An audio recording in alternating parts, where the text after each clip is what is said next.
आदरणीय बंदी जी, जुड़े हुए सभी उपासक उपासकों के प्रति मैं आपको क्षमा याचना करता हूँ, शील याचना करता हूँ। आप हमें शील दीजिए। नमो बुद्धाय वंदामि बंदी जी।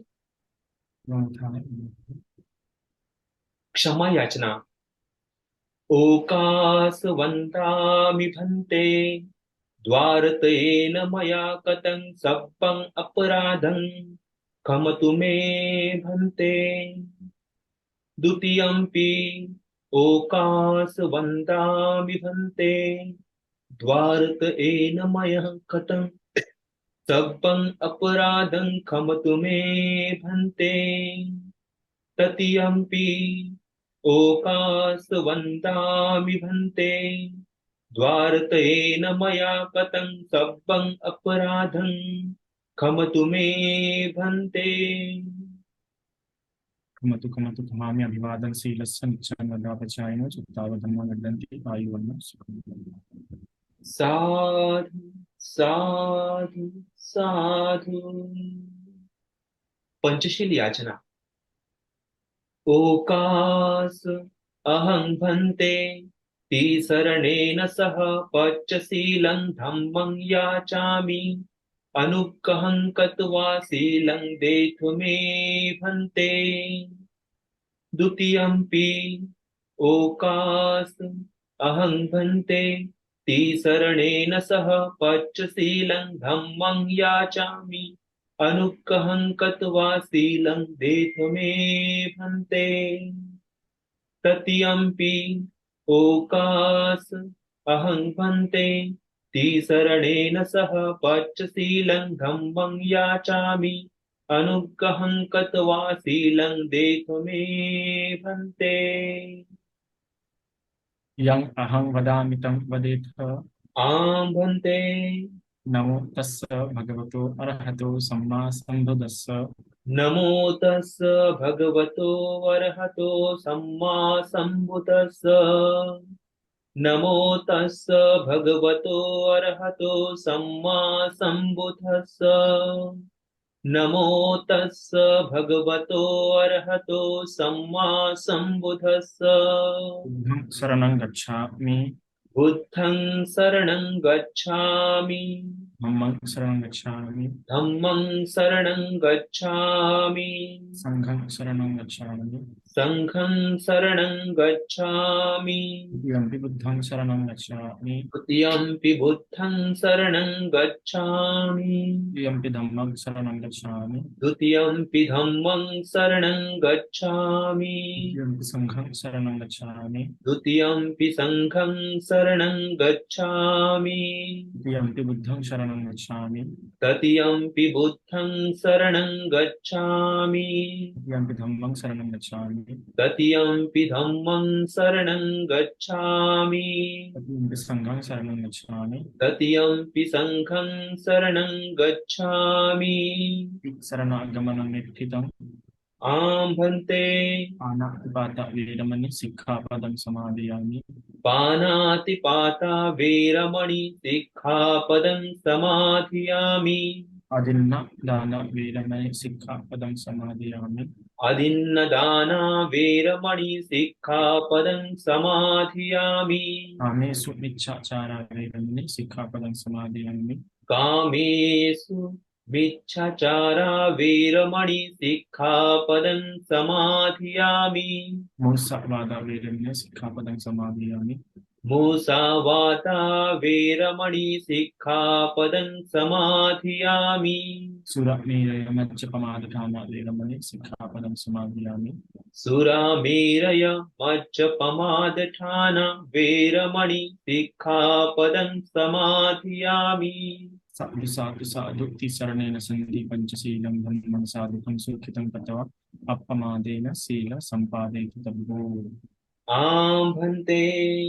साधु साधु साधु साधु साधु। बुद्धं नमामि। धम्मं नमामि। संघं नमामि। अहं वन्दामि सर्वदा।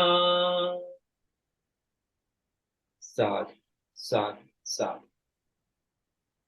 आदरणीय भंते जी, मैं आपको याचना करता हूँ कि बुद्ध धम्म संघ गुणों से हमें कंपित करके आज के धम्म देशने के लिए प्रारंभ कीजिए। साधु साधु साधु।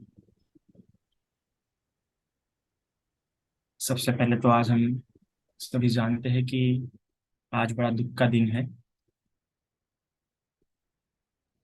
क्योंकि आज कई सारे लोग, कई सारे जो है दुख, शोक, संताप, पीड़ा, इस तकलीफ से गुजर रहे होंगे, खासकर युवा। कि कई लोगों का आज दिल टूटा होगा और भगवान के उस वचनों को नहीं समझे होंगे जो भगवान ने अक्सर समझाया है प्रेम को लेके, कि प्रेम तो जायति शोकम, प्रेम तो जायति भयम, प्रेम तो विपमुत्तस्स नत्थि शोको भयम। देखिए, आज युवाओं की भाषा में वैलेंटाइन डे है, पर बुद्ध की भाषा में अगर सही कहे तो दुख का दिन है आज, है ना। क्योंकि आपको एक, जब आप एक बुद्ध की शिक्षा जब आप पढ़ना शुरू करते हैं ना, तो एक बड़ी खासियत है इस शिक्षा की। अगर आपने सही में पूरा, अगर आपका पूरा इस शिक्षा में, और भले सिर्फ इसको पढ़ रहे हैं, चलो आगे तो धारण करना वगैरह वगैरह बात की बात होगी, पर आप सिर्फ इसको पढ़ रहे हैं ना, बहुत अच्छा खासा पढ़ रहे हैं, आपका कहीं ना कहीं इस प्रकार से दृष्टिकोण बन जाएगा कि जिसे हम प्रेम समझना वो भी आ सकते हैं। तो प्रेम समान कोई चीज है नहीं, ये सिर्फ कवियों की कल्पना है, कोरी कल्पना है, लेखकों की, साहित्यकारों की, उपन्यासकारों की बस एक कोरी कल्पना है। आखिर में है तो वो आ सकती, बस वो बराबर शब्द इस्तेमाल नहीं कर पाए, बस उन्होंने श्रृंगार के लिए, है ना, श्रृंगार करते हुए वो शब्द इस्तेमाल कर दिया, पर उस शब्द का सही मायने में क्या है, आसक्ति, और आसक्ति दुखों को ही जन्म देती है। तो कहीं ना कहीं आपका जो दृष्टिकोण हो जाता है प्रेम को लेके, आप इस प्रकार से उसका दृष्टिकोण हो जाता है कि ये मेरी ही आसक्ति है, ये मेरा ही स्वार्थ है। उस प्रेम को आप स्वार्थ के रूप में देखते हैं।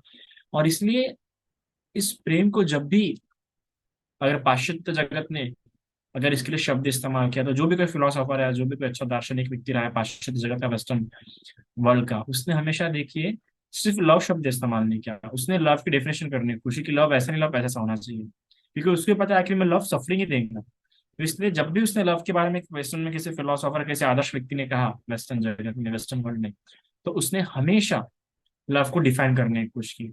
और लव को डिफाइन करते हुए उसने एक तत्व डाल दिया उसमें, एक्सपेक्टेशन वगैरह नहीं होनी चाहिए। मतलब वो कभी लव को उस जो ओरिजिनल शब्द है वो उसको कभी एक्सेप्ट नहीं किया, हमेशा रिडिफाइन करने की कोशिश की। और वही इधर भी हम देखते हैं, पूर्व में भी। पर बुद्ध ने प्रेम का शब्द इस्तेमाल ही नहीं किया, क्योंकि ये दुख का कारण है। बुद्ध ने सटीक शब्द इस्तेमाल किया, मैत्री। आपको करना है तो क्या करो, मैत्री करो, क्योंकि आखिर में प्रेम तो क्या देगा आपको, दुख देगा। इसलिए मैत्री ऐसा कोई प्रॉपर वर्ड है ही नहीं। इवन अगर इंग्लिश में भी बोलना पड़ता है तो हमें दो शब्दों मिला के एक शब्द बोलना पड़ता है मैत्री के लिए, लविंग काइंडनेस। क्योंकि फ्रेंडनेस तो हम बोल ही नहीं सकते, तो लविंग काइंडनेस और दो शब्द मिला के बोलना पड़ता है। तो इसलिए मैत्री, इस तत्व को तो भी समझते हुए बुद्ध की शिक्षा का अनुसरण कीजिए। और जहाँ प्रेम है ना, मोह, मातृत्व, ये जो सारे शब्द है ना, संसारिक शब्द है, साहित्यिक शब्द है, इसको समझिए। और आसक्ति, तृष्णा, लोभ, द्वेष, ये साहित्यिक शब्द है जो बुद्ध द्वारा इस्तेमाल किए गए हैं। तो चलिए, ये तो हमारा विषय नहीं है आज। हमारा जो विषय है वह यह है कि सारे पुत्र और मोगल। आशा करता हूँ कि ये श्रृंखला जो है आपको सभी को समझ रही होंगी प्रवचनों में, क्योंकि यह सबसे आसान प्रवचन है जो मैं दे सकता हूँ, है ना। अब तक के परिधम्मा पे मैं जितने भी प्रवचन दिए वो सबसे मेरे प्रवचन है। क्योंकि आज ही मैं हमारे एक अच्छे मित्र से बात कर रहे थे जो कि काफी अच्छे विद्वान हैं, उन्हीं से बात करते हुए उन्होंने उन्होंने भी कहा कि आजकल आप बड़े आसान प्रवचन देते हैं। तो यही मेरे सबसे, इससे सरल तो मैं नहीं बोल पाऊंगा, तो मैं सबसे आसान ही प्रवचन दे रहा हूँ, जो कि मतलब जो मेरा ओरिजिनल जो प्रवचन देने का तरीका है उससे बहुत डाउन है। क्योंकि ओरिजिनल में देता हूँ प्रवचन में बहुत ज्यादा हार जाते हैं, और मैंने देखा अक्सर लोगों को समझते नहीं है, मुझे समझने में कठिन भी होता है। तो इसलिए ये आसान है। मैं आशा करता हूँ कि आप सभी को समझ रहा होगा, और हमारा पूरा प्रयास है कि आपको ऑथेंटिक बुद्धिज्म दे, उसमें किसी तरह की ज्यादा अपने मिलावटी शब्द ना हो, बुद्धिज्म से ज्यादा दूर ना हो, और जो बुद्ध के सटीक शब्दों में है रेफरेंस साथ हम बताने का पूरा पूरा प्रयास करते हैं। तो इसमें भी अभी जो श्रृंखला शुरू है उसमें हमने प्रत्येक बुद्ध के बारे में, सम्यक संबुद्ध वगैरह के बारे में जाना, कौंडिन्य के बारे में जाना, और आज हम जान रहे हैं बनते सारिपुत्र और बनते मोगललैंड के बारे में। अभी ये जो क्रम क्रम है, हम जिस क्रम से जान रहे हैं वो दीक्षा के अनुसार नहीं जान रहे, मतलब ये जो ऑर्डर है ये टाइम के क्रोनोलॉजी के हिसाब से नहीं है। मतलब पहले दीक्षा इसकी हुई, फिर दीक्षा इसकी हुई, फिर उसके बाद इसकी हुई, इसके हिसाब से नहीं ले रहे, है ना। हम ये उस इस बुद्ध शासन में उनका जो स्तर है उसके हिसाब से ले रहे हैं, है ना। दीक्षा पहले इनकी हुई, दीक्षा उसके बाद में इस हिसाब से नहीं ले रहे। और याद रखिएगा, बुद्ध शासन में ऐसा होता है कि आपकी उम्र क्या है वो महत्वपूर्ण नहीं है, धर्म में सबसे पहले कौन आया है उसके हिसाब से उसको श्रेष्ठता प्राप्त होती है। अगर आपका कोई बच्चा होगा, आपका बच्चा धर्म में पहले आया और आप बाद में, तो 6 महीने में आपका बच्चा बड़ा है इस बुद्ध शासन में, आप उसके मुकाबले छोटे हैं। अगर कोई शील पालन कर रहा है और आप अशील पालन कर रहे हैं, तो इसका मतलब उस समय के लिए वो आपसे बड़ा है, आपने उसको आदर सम्मान देना चाहिए। उसी प्रकार भिक्षुओं में भी जिसकी दीक्षा पहले होती है वो बड़ा माना जाता है। जैसे 7 राजकुमार, 7 राजकुमारों में उन 7 राजकुमार ने बोला था हम शाक्यों का अहंकार बहुत ज्यादा होता है, तो भगवान कृपा करके आप हमारे नाई इस उपालि को दीक्षा दीजिए, ताकि अगर ये इसकी दीक्षा पहले होंगे तो हम इसको वंदन करेंगे, तो हमारा अहंकार वहीं पे क्या हो जाएगा, ये हो जाएगा। तो इस बुद्ध शासन में उसके हिसाब से देखा जाता है। पर हम आज जो समझ रहे हैं ये इनके हिसाब से, रिद्धि बल के हिसाब से जो स्थान है उसके हिसाब से, या उनके ज्ञान के हिसाब से, उसके प्रज्ञा के हिसाब से हम स्थान को जान रहे हैं, या बुद्ध शासन में जो उसका स्थान है। पर ज्येष्ठता के हिसाब से कि कौन प्रदीक्षित हुआ उसके हिसाब से नहीं समझ रहे हैं, ठीक है। तो इसी क्रम से देखा जाएगा तो आज हम सारिपुत्र और मोगललैंड के बारे में जान रहे हैं। अगर समय के हिसाब से जाने किसकी प्रतीक्षा हुई, तो अभी आएगा यश का नंबर आना चाहिए था, या फिर काश्यप बंधु का नंबर आना चाहिए था।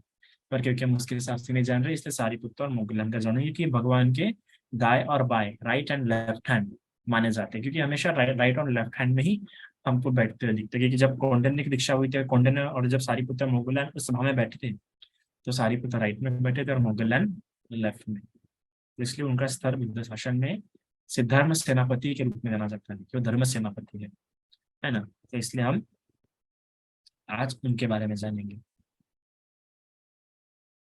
तो सारिपुत्र और मोगललैंड, क्योंकि ये अग्र महाश्रावक है, सिर्फ महाश्रावक नहीं तो क्या है, अग्र महाश्रावक, जो कि हर बुद्ध के से 2 होते हैं धर्म सेनापति जाने जाते हैं।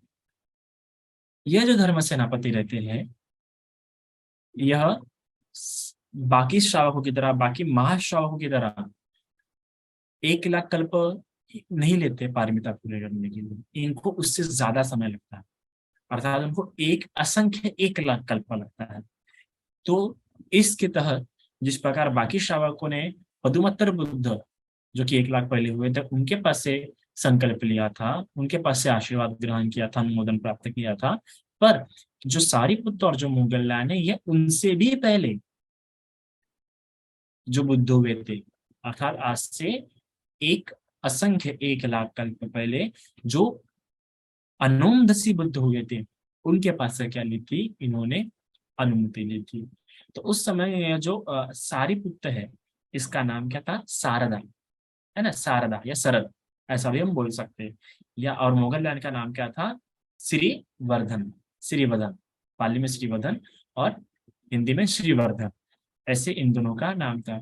इस प्रकार से अब इन दोनों की जो कथा है हम साथ में जानेंगे, क्योंकि ये दोनों में शायद साथ में ही इन्होंने, देखते कि कई सारे जनों ने साथ में ही गृह त्याग किया है, साथ में ही दान किया है, साथ में ही हर कुत्ते किया है, तो इसलिए इनका हम साथ में ही जानेंगे। तो सरदा और श्रीवर्धन ये दोनों एक ही दिन इनका जन्म हुआ था, पर दोनों का अलग अलग गांव में हुआ था, ठीक है, आसपास ही हुआ था। और अच्छे धनवान कुल में, ब्राह्मण कुल में इनका जन्म हुआ था, ठीक है।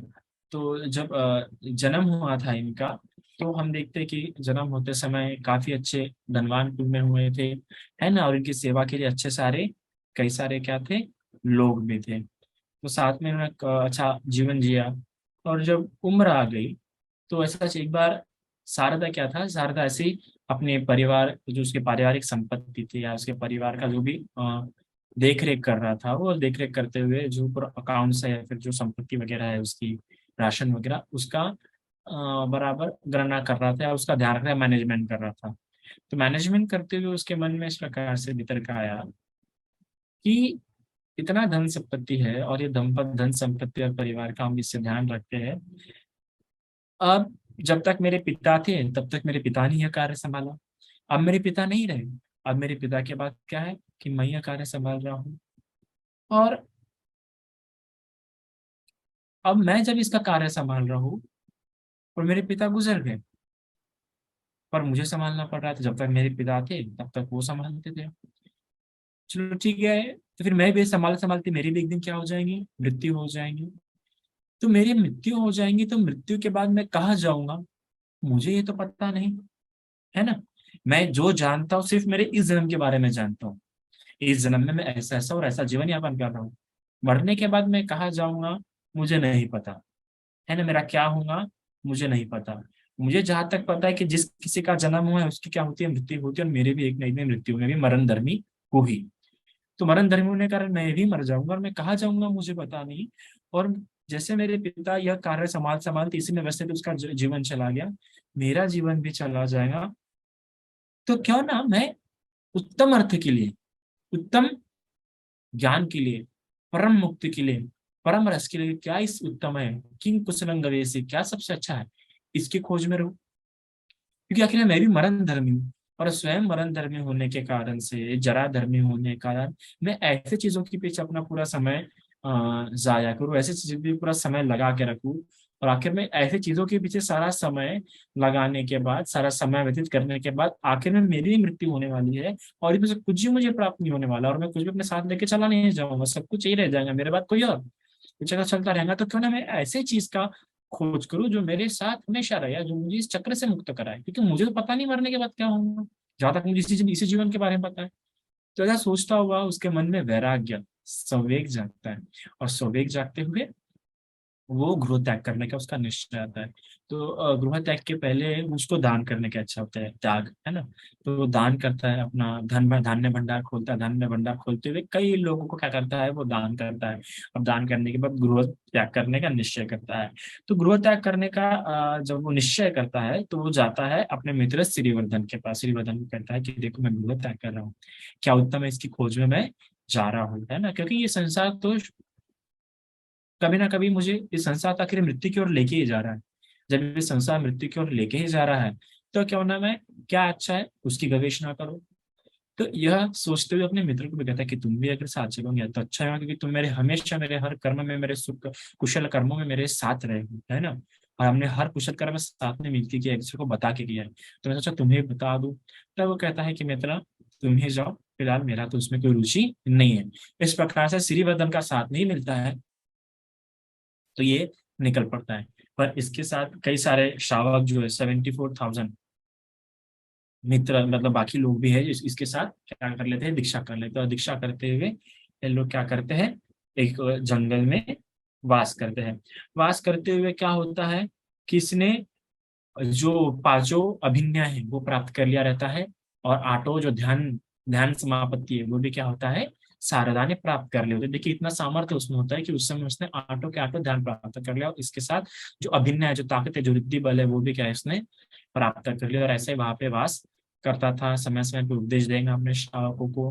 और वहां पे उस पहाड़ियों पे, उस हिमालय में, हिमवंत में क्या किया उसने, वास किया। ऐसे उस समय अनोमदर्शी बुद्ध थे। तो इस प्रकार आपको पता है कि ये बुद्ध क्रिया, बुद्ध की इच्छा का एक अंग होता है कि वो हर समय सुबह, मतलब प्रातःकाल और भोजन के बाद, है ना, क्या होता है कि वो देखते हैं कि किसी धर्म की आवश्यकता है, किसी धर्म बताना चाहिए, जो कि उनकी करुणा समापत्ति होती है। करुणा समापत्ति के आधार पर वैसा सब पे ध्यान रखते हैं, क्योंकि हमने पहले जाना कि जो कोई बुद्ध होता है वो महाकरुणा के कारण ही अपने पारमिता पूरी करता है।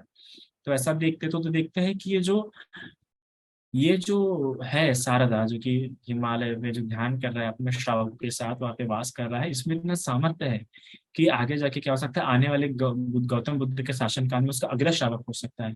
तो क्यों ना मैं जाऊं और इसे वहां जाके दर्शन दे के इसमें श्रद्धा उत्पन्न करते हुए इसको संकल्प इसके मन में उत्पन्न हो, ऐसा कृत्य करो। तो अनोमदर्शी बुद्ध अपने आप पात्र जीवन लेके उठते हैं और वहां जाते हैं।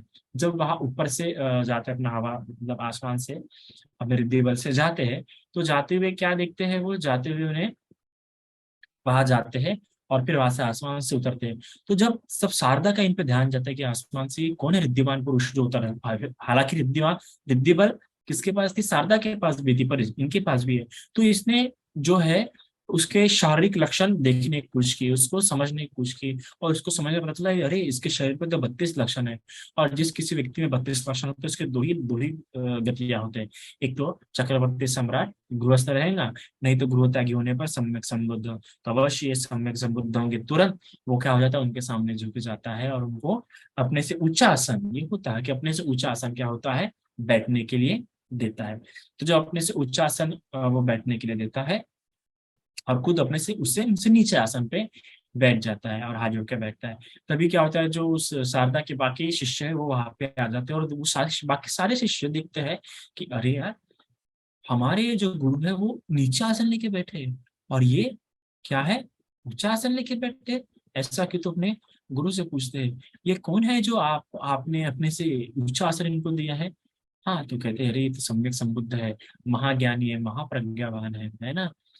तो कहते हैं अरे कहीं आपसे भी ज्यादा ज्ञानी है, आपसे महाप्रज्ञावान है। तब साधक कहते हैं अरे मूर्खो, तुम इस प्रकार से कैसे कंपेयर कर सकते हो? अरे कहा सुमेरु पर्वत, और कहा मैं एक छोटा सा राई का दाना। इस प्रकार से मतलब कहा सुमेरु पर्वत की ऊंचाई। सुमेरु पर्वत आपको पता होगा कि कितना ऊंचा होता है, 1600, सॉरी, 168,000 योजन क्या होती है, सुमेरु पर्वत की ऊंचाई होती है। तो इतना ऊंचा, और उसके मुकाबले मेरी क्या है, राई के दाने समान। तो हमारे तो कोई तुलना होती ही नहीं है।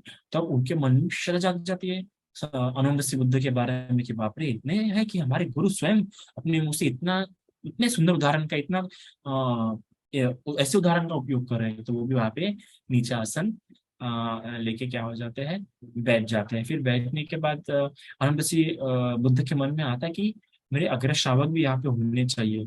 तो अगर वो यहाँ पे होंगे तो इनके मन में और श्रद्धा जाग सकती है, ये भी देख सकते हैं कि अग्र श्रावक किस प्रकार से होते हैं। और शायद ये देख के क्या हो सकता है कि शारदा के मन में ऐसा विचार संकल्प उत्पन्न हो सकता है कि मैंने भी ऐसा अग्र श्रावक होने के लिए प्रयास करना चाहिए। तो जैसे अनंतसी के मन में, अनंतसी बुद्ध के मन में आ जाता है, उधर क्या होता है कि जो उनके अग्र श्रावक है, कौन, निसाब, उनके अग्र श्रावक का नाम था निसाब। और दूसरे अग्र श्रावक का नाम था उनका, दूसरे अग्र श्रावक का उनका नाम था अनोमा। इस प्रकार से ये दो उनके अग्र श्रावक थे अनंत दस बुद्ध के। तो निसाब और अनोमा ये दोनों अपने मन से जान लेते कि बुद्ध ने हमें याद किया, और बुद्ध, अनंत दस बुद्ध चाहते हैं कि हम वहां पे मौजूद रहे। तो तुरंत ये लोग अपना रिद्धि बल से अपने पास 500 शिष्य के साथ, ऐसे कुल मिला के 1000 शिष्यों के साथ वहां उतर जाते हैं। तो बाकी सारे जो शारदा के शिष्य रहते हैं, शारदा के शिष्य उन सभी के लिए आसन बनाते हैं, और आसन बनाते हुए उन सभी को बैठने का स्थान देते हैं। तो शारदा और अनोमा, जो अनोमा ये दो अग्र श्रावक थे अनंत दस बुद्ध के, उनको अनुमदसी बुद्ध के आजू बाजू, मतलब राइट हैंड और लेफ्ट हैंड साइड में स्थान दिया जाता है बैठने का। फिर ऐसा होने के बाद क्या होते हैं कि तब जो अपने अनुमदसी बुद्ध है, तब क्या होते हैं, अ, ध्यान के लिए चले जाते हैं। ध्यान के लिए 7 दिन समापत्ति ध्यान के लिए वहीं पे उस आसन पे बैठते हैं, क्योंकि इतना सुंदर आसन किसने बनाया था, बड़ी मेहनत से शारदा ने अनुदसी बुद्ध के लिए बनाया था, और बाकी श्रावकों के लिए बनाया था। तो शारदा ने कहा था भगवान आप इस आसन पे बैठे। तो इस आसन पे बैठने के बाद अनुदसी बुद्ध क्या होते हैं कि उसी आसन पे समापत्ति, निरोध समापत्ति ध्यान ग्रहण करते हैं, और 7 दिन के लिए लगातार क्या हो जाते हैं, निरोध समापत्ति के ध्यान में चले जाते हैं। तो इनके इर्द गिर्द जो अनुमा और जो हमारे निसाब, ये दोनों जो अग्र श्रावक थे निसाब, ये दोनों भी क्या हो जाते हैं, ध्यान समापत्ति अपने अपने आसन पे ले लेते हैं, वो भी ध्यान करना शुरू कर देते हैं। तब तो लगातार 7 दिन क्या होते हैं, छत्र पकड़े छतरी पकड़ते हुए अनुदसी बुद्ध के बाजू में क्या होते हैं, खड़े रहते हैं 7 दिन, छतरी की छाया देते हुए।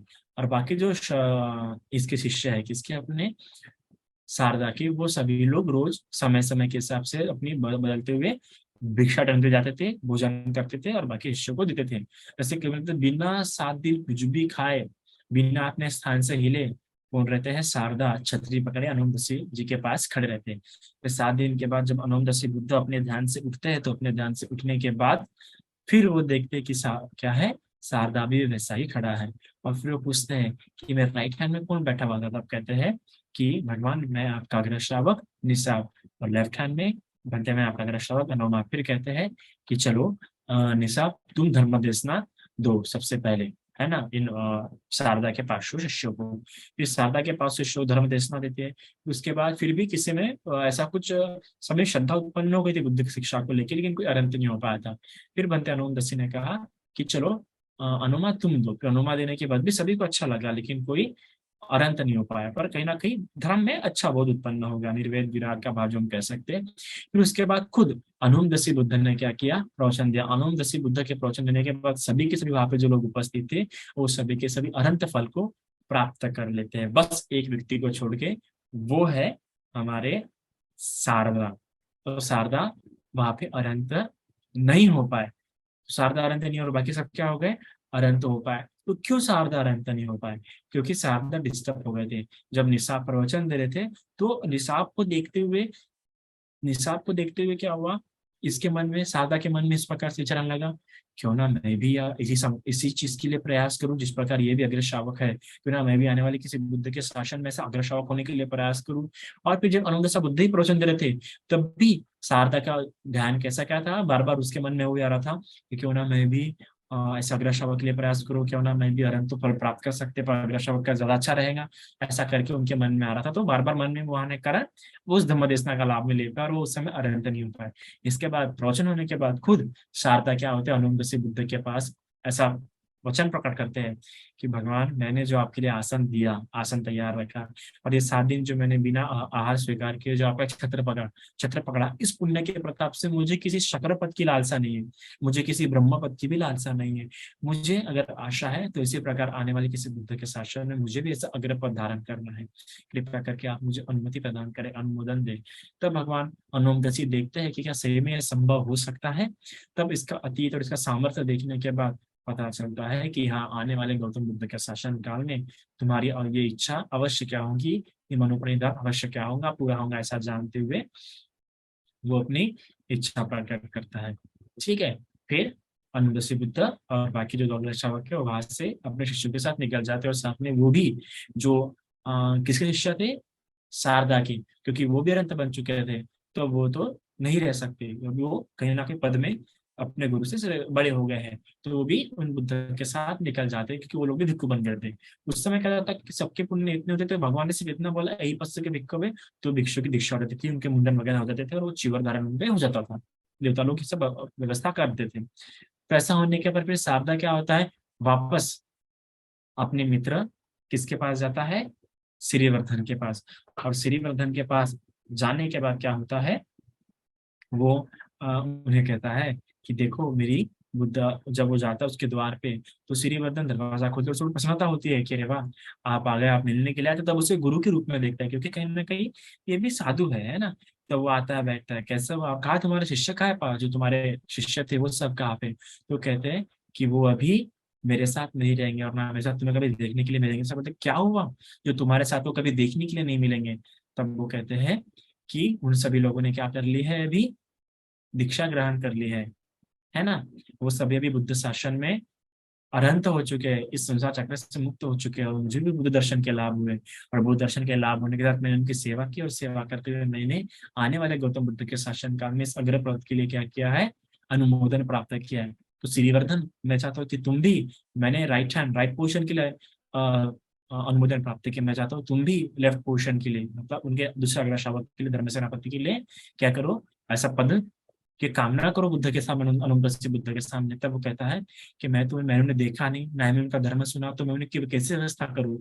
तो कहता है कि कोई नहीं, मैं तुम्हारे लिए उनकी व्यवस्था कर देता हूँ, तुम सब तैयारी करो, मैं उनको यहाँ पे लाता हूँ। ऐसा करते हुए क्या, श्रीवर्धन पूरे भोजन की तैयारी करता है, पूरा रास्ता फूलों से ढक देता है, साफ सफाई करता है, अच्छा भोजन बनाता है, आसन सभी भिक्षु के लिए तैयार करता है। तब सावधान हनुमदसी बुद्ध और उनके अग्र श्रावकों को लेके आता है, और लेके आने के बाद उनको उनका भोजन देता है श्रीवर्धन। श्रीवर्धन भोजन देने के बाद उनकी सेवा करता है, और सब भोजन दिन होने के बाद भगवान अनुदसी के सामने ऐसी याचना करता है कि बनते हैं, मैं भी किसी आने वाले बुद्ध के समय से अग्र पर चाहता हूँ, और मैं जानता हूँ कि आज का ये दान उसके उस चीज के लिए कुछ भी नहीं है।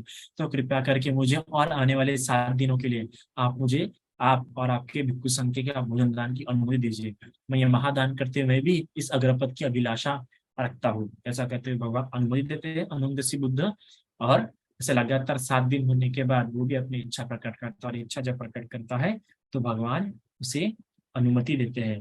अनुमति देते हुए कहते हैं कि हाँ, आने वाले समय में क्या होगा, तुम्हारी भी क्या होंगी, इसी प्रकार से गौतम बुद्ध के शासन काल में तुम भी क्या होंगे, मोगललान नाम के होंगे, अग्र श्रावक होंगे। तो हम देखते हैं कि इस प्रकार इन दोनों ने क्या किया, इनसे अनुमोदन प्राप्त किया। अनुमोदन प्राप्त करते हुए ऐसा कई कई समय तक ऐसा दान करते रहे, पुण्य करते रहे, और कई कल्पों तक क्या होता है कि इन लोगों ने दान किया। अब दान करने के बाद क्या हो गया, फिर लोग गौतम बुद्ध का शासन काल आता है, और उसका शासन काल में क्या होते हैं, दोनों उत्पन्न होते हैं। तो हम देखते हैं कि जो भी कोई अग्र श्रावक होता है, तो जिस प्रकार से कैसे सारिपुत्र जो कि शारदा, शारदा के मन में किसका निसाब को देख के ये विचार आ गया था कि मैंने भी क्या होना चाहिए, अग्र श्रावक होना चाहिए। क्यों? क्योंकि उसने पूछा था कि ये कौन है जो आपके राइट हैंड में बैठा हुआ है। तब अनुमदसी बुद्ध ने कहा था कि ये मेरा अग्र श्रावक निसाब है, जो कि क्या है, प्रज्ञा के चरम अवस्था तक पहुंच चुका है। जिसने क्या है, सभी ध्यान अंग, आठों समापत्ति वगैरह प्राप्त किया। इसके इसके अलावा 16 तरह की प्रज्ञा में क्या हो चुका है, जान चुका है, निपुण निपुण हो चुका है। तो इस प्रकार से उसको भी हुआ, और उसने भी उस पद के लिए। तो ये कितनी सुंदर श्रृंखला है कि बुद्ध शासन में हमें भी किसी को देख के प्रेरणा होती है, और उस पद के लिए, उस पद के लिए हम प्रयास करते हैं। तो ऐसा इनके साथ भी हुआ। तो इस प्रकार से फिर गौतम बुद्ध का शासन काल है, और गौतम बुद्ध के शासन काल में क्या होता है कि ये दोनों उत्पन्न होते हैं।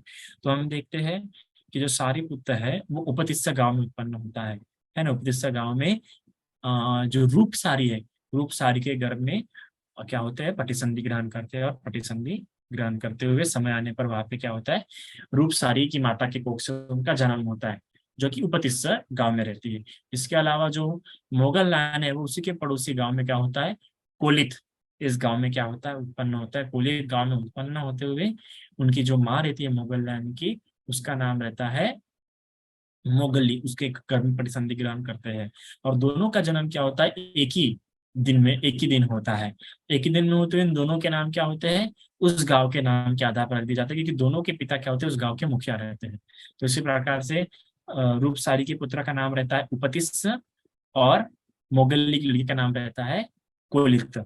ऐसा करते हुए दोनों क्या होते हैं, अपना जीवन वहाँ पे व्यतीत करते हैं। वहाँ पे जीवन व्यतीत करते हुए क्या होता है कि दोनों के, अभी दोनों अमीर घर से रहते हैं, अमीर घर से रहते हुए क्या होता है कि दोनों के अंडर में, जो दोनों की सेवा के लिए, दोनों की देखभाल करने के लिए 500 क्या थे, नौकर चाकर या और ऐसे लड़के वहां पे रखे गए थे। वैसे दोनों ही रहते थे।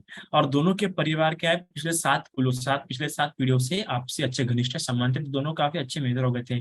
दोनों अक्सर कहीं बाहर साथ में जाते थे, समय समय चर्चा करते थे, और काफी आनंदमय जीवन जीते थे। तो ऐसे वहां पे पास में क्या होता था, एक मेला, एक किसी प्रदर्शनी लगती थी। तो वहां पे आए दिन ऐसा जाते थे वो लोग, समय रहते जब भी लगती थी। वैसे ही जब वहां पे कोई नाटक चला, तो हमेशा वो नाटक देख के जब ऐसा सुख का क्षण आएंगे, तब जम जम के हंसेंगे दोनों, है ना। और उनके अटेंडेंस भी बाकी। और इसके अलावा जब ऐसा दुख का या भयावह क्षण आएगा, तब डर भी जाएंगे, दुख भी होगा, दुख भी प्रकट करेंगे। और जब धन वगैरह लुटाने का समय आएगा, तब धन भी वो इस प्रकार से लुटाते थे, उपहार भी दे देते थे। तो ऐसा कई समय तक किया, लंबे समय तक जाते गए, मिलते गए। पर एक समय ऐसा है कि उनका उस नाटक में मन ही नहीं लगा।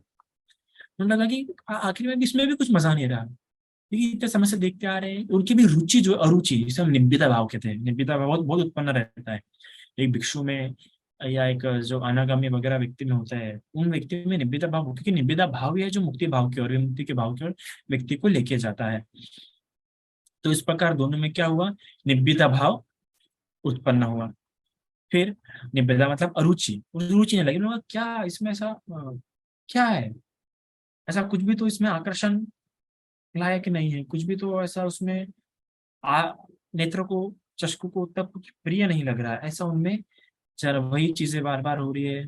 और इनमें से क्या है, जितने लोग आज हम यहाँ पे इस देख रहे हैं, इस मेले में, इस प्रदर्शनी में, इसमें से कई सारे लोग तो रहेंगे भी नहीं पिछले आने वाले 100 सालों में। कोई भी नहीं रहेगा आने वाले इन 100 सालों में। तो कोई भी तो उतना नहीं है। और कई सारे लोग कुछ बीमारी से मर जाएंगे, जो आज इतने सुंदर दिख रहे कुछ कुरूप हो जाएंगे, समय के हिसाब से बूढ़े हो जाएंगे। तो सब में क्या हो गई, अरुचि उत्पन्न हुई। अरुचि उत्पन्न होते हुए उनको उसमें इतना ये नहीं आया। ऐसा करते हुए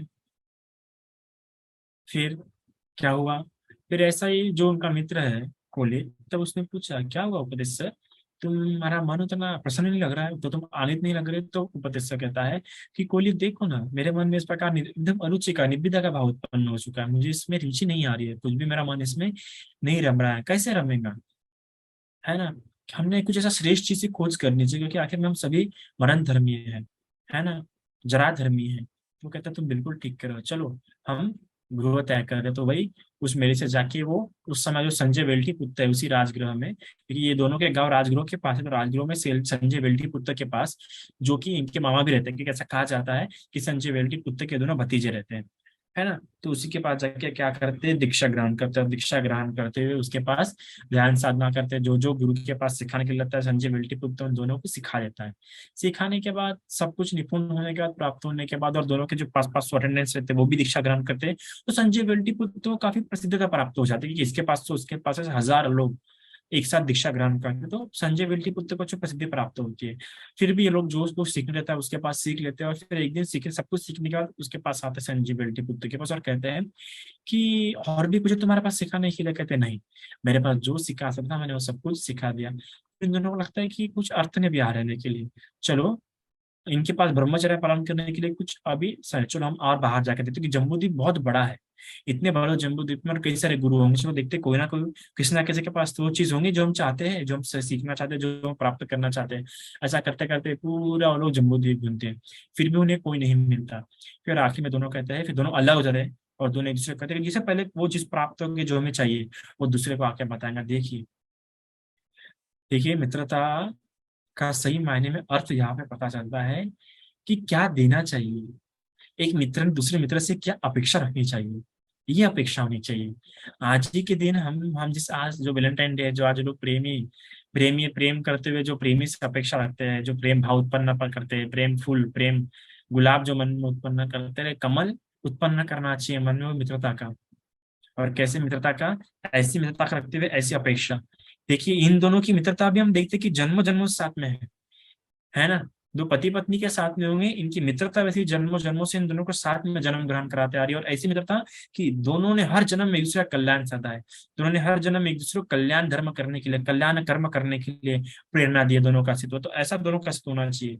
ऐसी मित्रता का बोध लीजिए, क्या संयोग है कि आज वैलेंटाइन डे और आज हमें ऐसी कथा सुनने के लिए मिल रही है कि प्रेम हो तो प्रेम ना हो, मैत्री हो, और मैत्री हो तो ऐसी हो कि दोनों की अपेक्षा एक दूसरे ऐसी हो कि जैसे अच्छा प्राप्त हुआ, जो अच्छी चीज प्राप्त हुई दूसरे को आके बताएंगे, और अच्छी क्या मायने में, जो जन्म जन्म का है। तो इस प्रकार दोनों संकल्प करते हैं और दोनों वहां पे अलग अलग हो जाते हैं।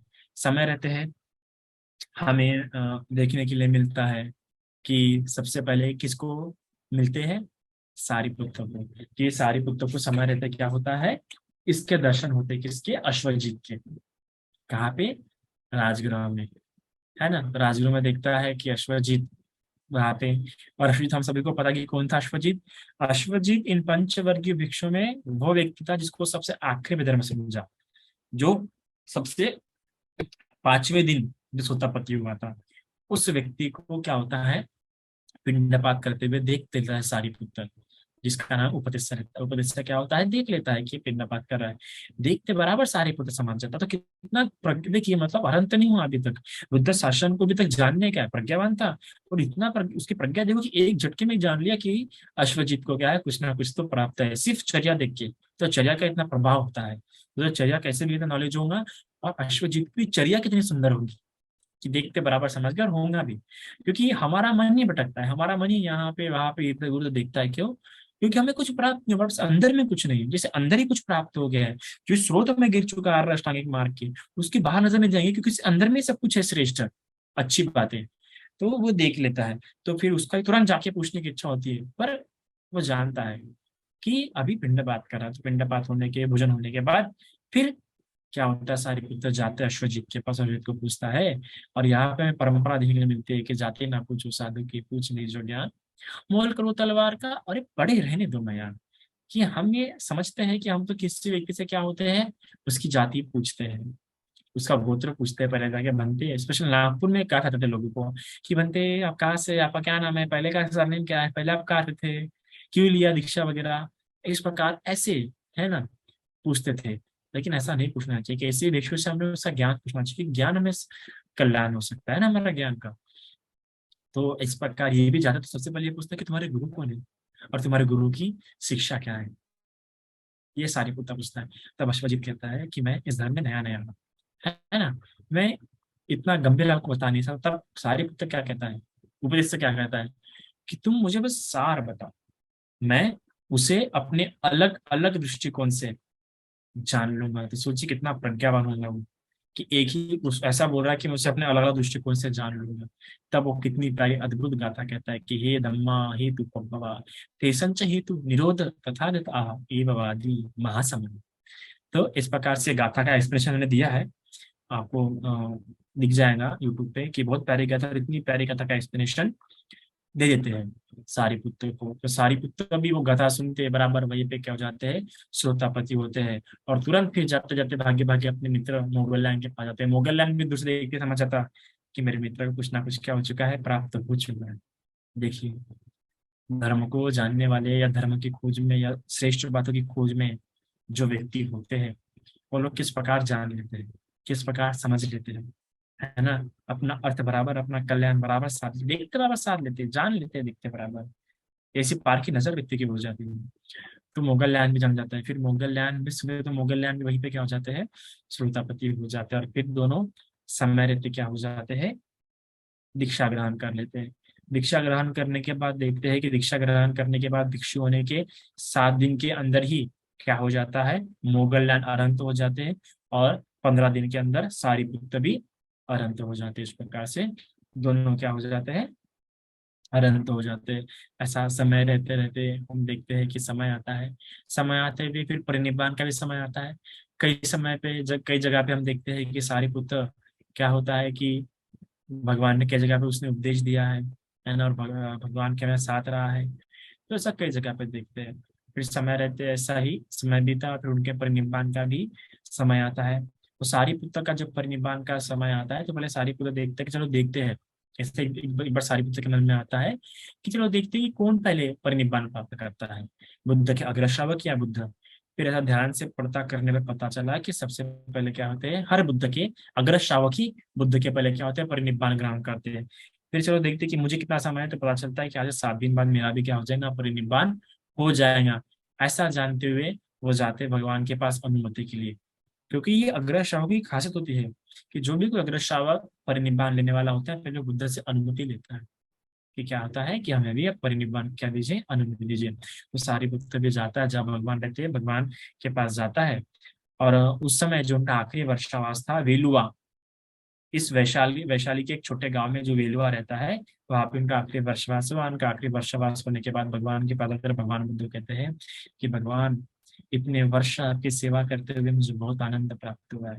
इन पैरों को स्पर्श करने के लिए, आपके चरणों को स्पर्श करने के लिए, आपके चरणों पे वंदन करने के लिए, आपके चरणों पे अपने सिर को झुकाने के लिए मैंने एक असंख्य 1 लाख कल्पों की पारमिता पूरी की, और मुझे वो सौभाग्य प्राप्त हुआ। मुझे कोई गिला नहीं है, मुझे कोई पछतावा नहीं, मेरी कोई इच्छा शेष नहीं रही, मेरी सारी इच्छाएं पूर्ण हो चुकी है। इस बुद्ध शासन में मैंने निर्वाण प्राप्त कर लिया है।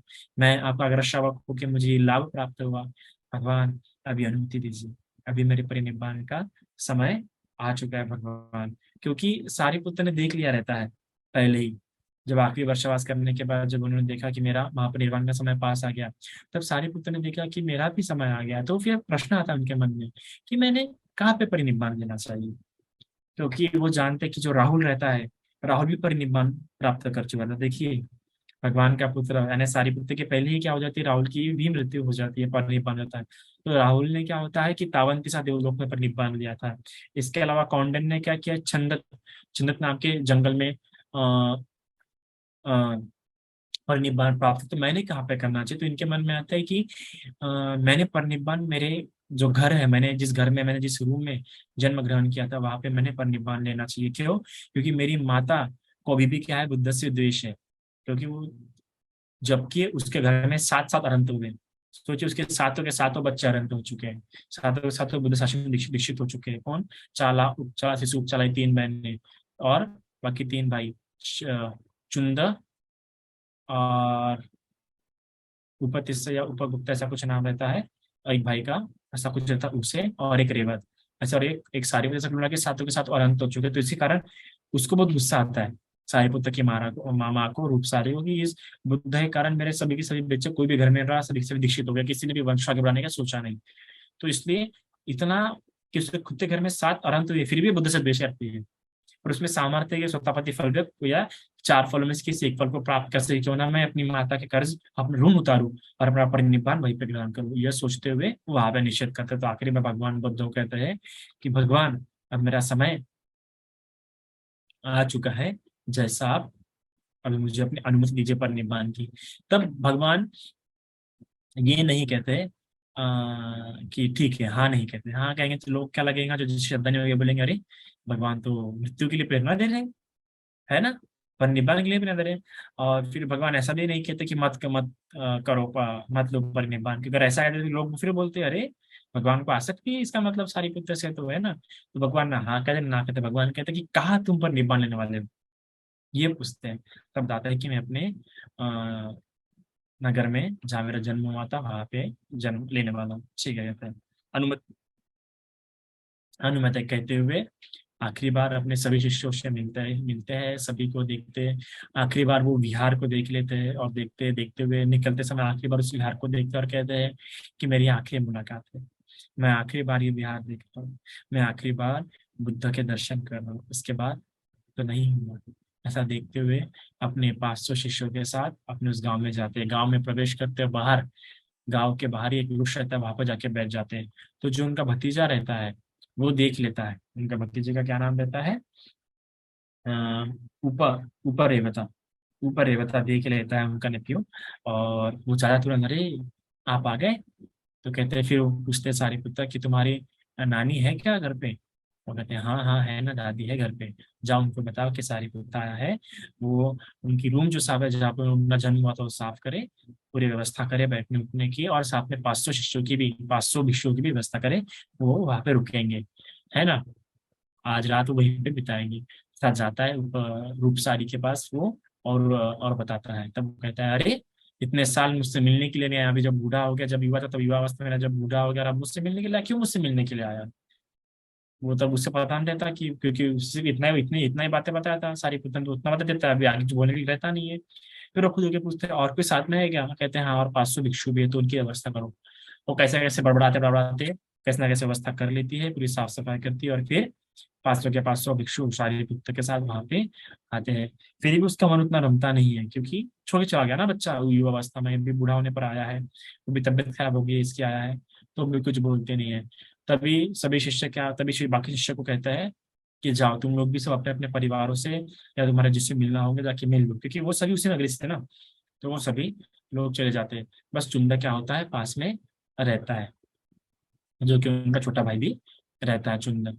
फिर तभी क्या होता है, पूरा शरीर उनका दर्द से भर जाता है सारी पुत्र का। अब दर्द से भरने के बाद जो रहते हैं चतुर महाराज देवता देते हैं कि सारी पुत्र कहाँ पे, चलो अभी आखिरी बार हम इनको मंदन कर लेते हैं। तब देखने पता लगता है कि अपने गृह में जाते हैं, वहाँ पे चतुर महाराज देवता लोग अन्य उनको वंदन करते करते कि हम आपकी सेवा करना चाहते हैं। कृष्ण कहते हैं कि नहीं नहीं नहीं नहीं, तुम मेरी सेवा मत करो, यहाँ पे मेरी सेवा के लिए मेरे शिष्य वगैरह है, जाओ तुम लोग, ऐसा करके वापस भेज देते हैं। चलो महाराज जी वापस आने के बाद देवराज शक्र आता है, शक्र भी सेवा करने का प्रयास करता है, पर शक्र को भी वापस भेज देता है। फिर शक्र के बाद महाब्रह्मा आता है, महाब्रह्मा को भी सारी पुत्र वापस भेज देते हैं। तब जो रूप सारी है, जो उनकी माता है, वो देखती है कि कौन है जो मेरे घर में आ रहे हैं, इतने प्रकाशमान, इतने दिव्यमान दैविक रूप लेके, ये देवता वगैरह कौन है, हमारे कुल देवता भी है, तो कौन है ये जो आ रहे हैं, जो हमारे बेटे से मिलने के लिए आ रहे हैं, सेवा करने के लिए आ रहे हैं। तब वो जाती है और पूछती कि ये लोग कौन थे।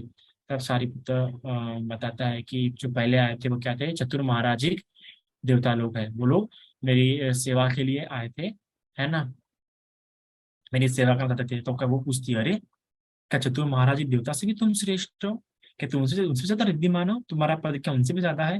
वो कहते हैं चतुर महाराजिक देवता वो है जो हमेशा दिन रात हमारे बुद्ध की, जब से उन्होंने जन्म ग्रहण किया तब से क्या है, जब से उन्होंने माँ के गर्भ में प्रतिसंधि ग्रहण किया तब से उन्होंने बिना शस्त्र छोड़े दिन रात हमारे बुद्ध की क्या की है, रक्षा की है ना। अरे फिर पूछते, फिर उसके बाद जो उनके जाने के बाद जो आया था, जो उनसे थोड़ा सा रिद्धिमान दिखा, जो चमत्कार चमक उसका प्रकाश से ज्यादा बलशाली दिखा, वो कौन था? वो थे देवराज शक्र इंद्र, जो कि हमारे सामने एक नवयुवक सामने समान है, जो कि हमेशा मेरा पात्र पकड़ पकड़ रहते हैं। जो कि जब दावंतिसा देवलोक में जब बुद्ध ने प्रवचन दिया था, जब वहां से उतर के वापस आ रहे थे, तब शक्र ने उनका पात्र और संघाटी पकड़ के उनको नीचे तक आए थे। क्या बात कर रहे हो? फिर पूछा, फिर उसके बाद जो आए थे जिनका आभा बहुत ही दिव्यमान थी, वो कौन थे? वो थे महाब्रह्मा। महाब्रह्मा भी बुद्ध की क्या है, जब उन्होंने जन्म ग्रहण किया था, महाब्रह्मा ने स्वर्ण कंबल से बुद्ध को पकड़ा था। अरे बाप रे! तो उसके मन में इतना शक आता है कि अरे, मेरे मेरा जो पुत्र है, मेरा पुत्र इतना महान हो गया, इतना ये हो गया है प्रज्ञावान, कि हमारे कुल देवता चतुर महाराजिक देवता शक्र वगैरह वगैरह महाब्रह्मा भी सेवा करने के लिए, तो अवश्य जिस जिस शिक्षा में जिस जिस जिस शासन में दीक्षित हुआ, वो शासन और शिक्षा क्या होंगे, बहुत श्रेष्ठ होंगे, बुद्ध भी अतुलनीय होंगे। वैसा जानते हुए क्या हो जाती है, उसमें अपार श्रद्धा बुद्ध के प्रति, बुद्ध के संघ के प्रति आ जाती है। और इस प्रकार वो 5 तरह की प्रीति से भर उठ जाती है, रोमांच से भर जाती है। तब सारी को तो लगता है कि ये समय क्या है, बिल्कुल ठीक है मेरी माता को धर्म देने का। और तब वहां पे उसको बुद्ध के गुण बताते हैं, और गुण बताते हुए वहीं पे क्या हो जाती है, श्रोतापति हो जाती है। और फिर सारी पुत्र वहीं पे ध्यान करने के लिए बैठ जाते हैं, पांचों श्रावक भी वापस आ जाते हैं, वो ध्यान करने के लिए बैठ जाते हैं, और सुबह होते होते क्या होते हैं, परिनिब्बाण ग्रहण कर लेते हैं, है ना। फिर सारी भी देखती है कि मेरा पुत्र कुछ बोल क्यों नहीं रहा। फिर जब वो देखती है हाथ लगा के, ऐसा देखती है, तब पीठ पे से हाथ लगा के, तो देखती है कि मेरे पुत्र की श्वास भी नहीं रही, उसने परिनिब्बाण ग्रहण कर लिया। और परिनिब्बाण ग्रहण कर लिया तो उसे दुख होता है कहीं ना, क्योंकि इसे स्वतःपति रहते हैं तो उसे दुख होता है।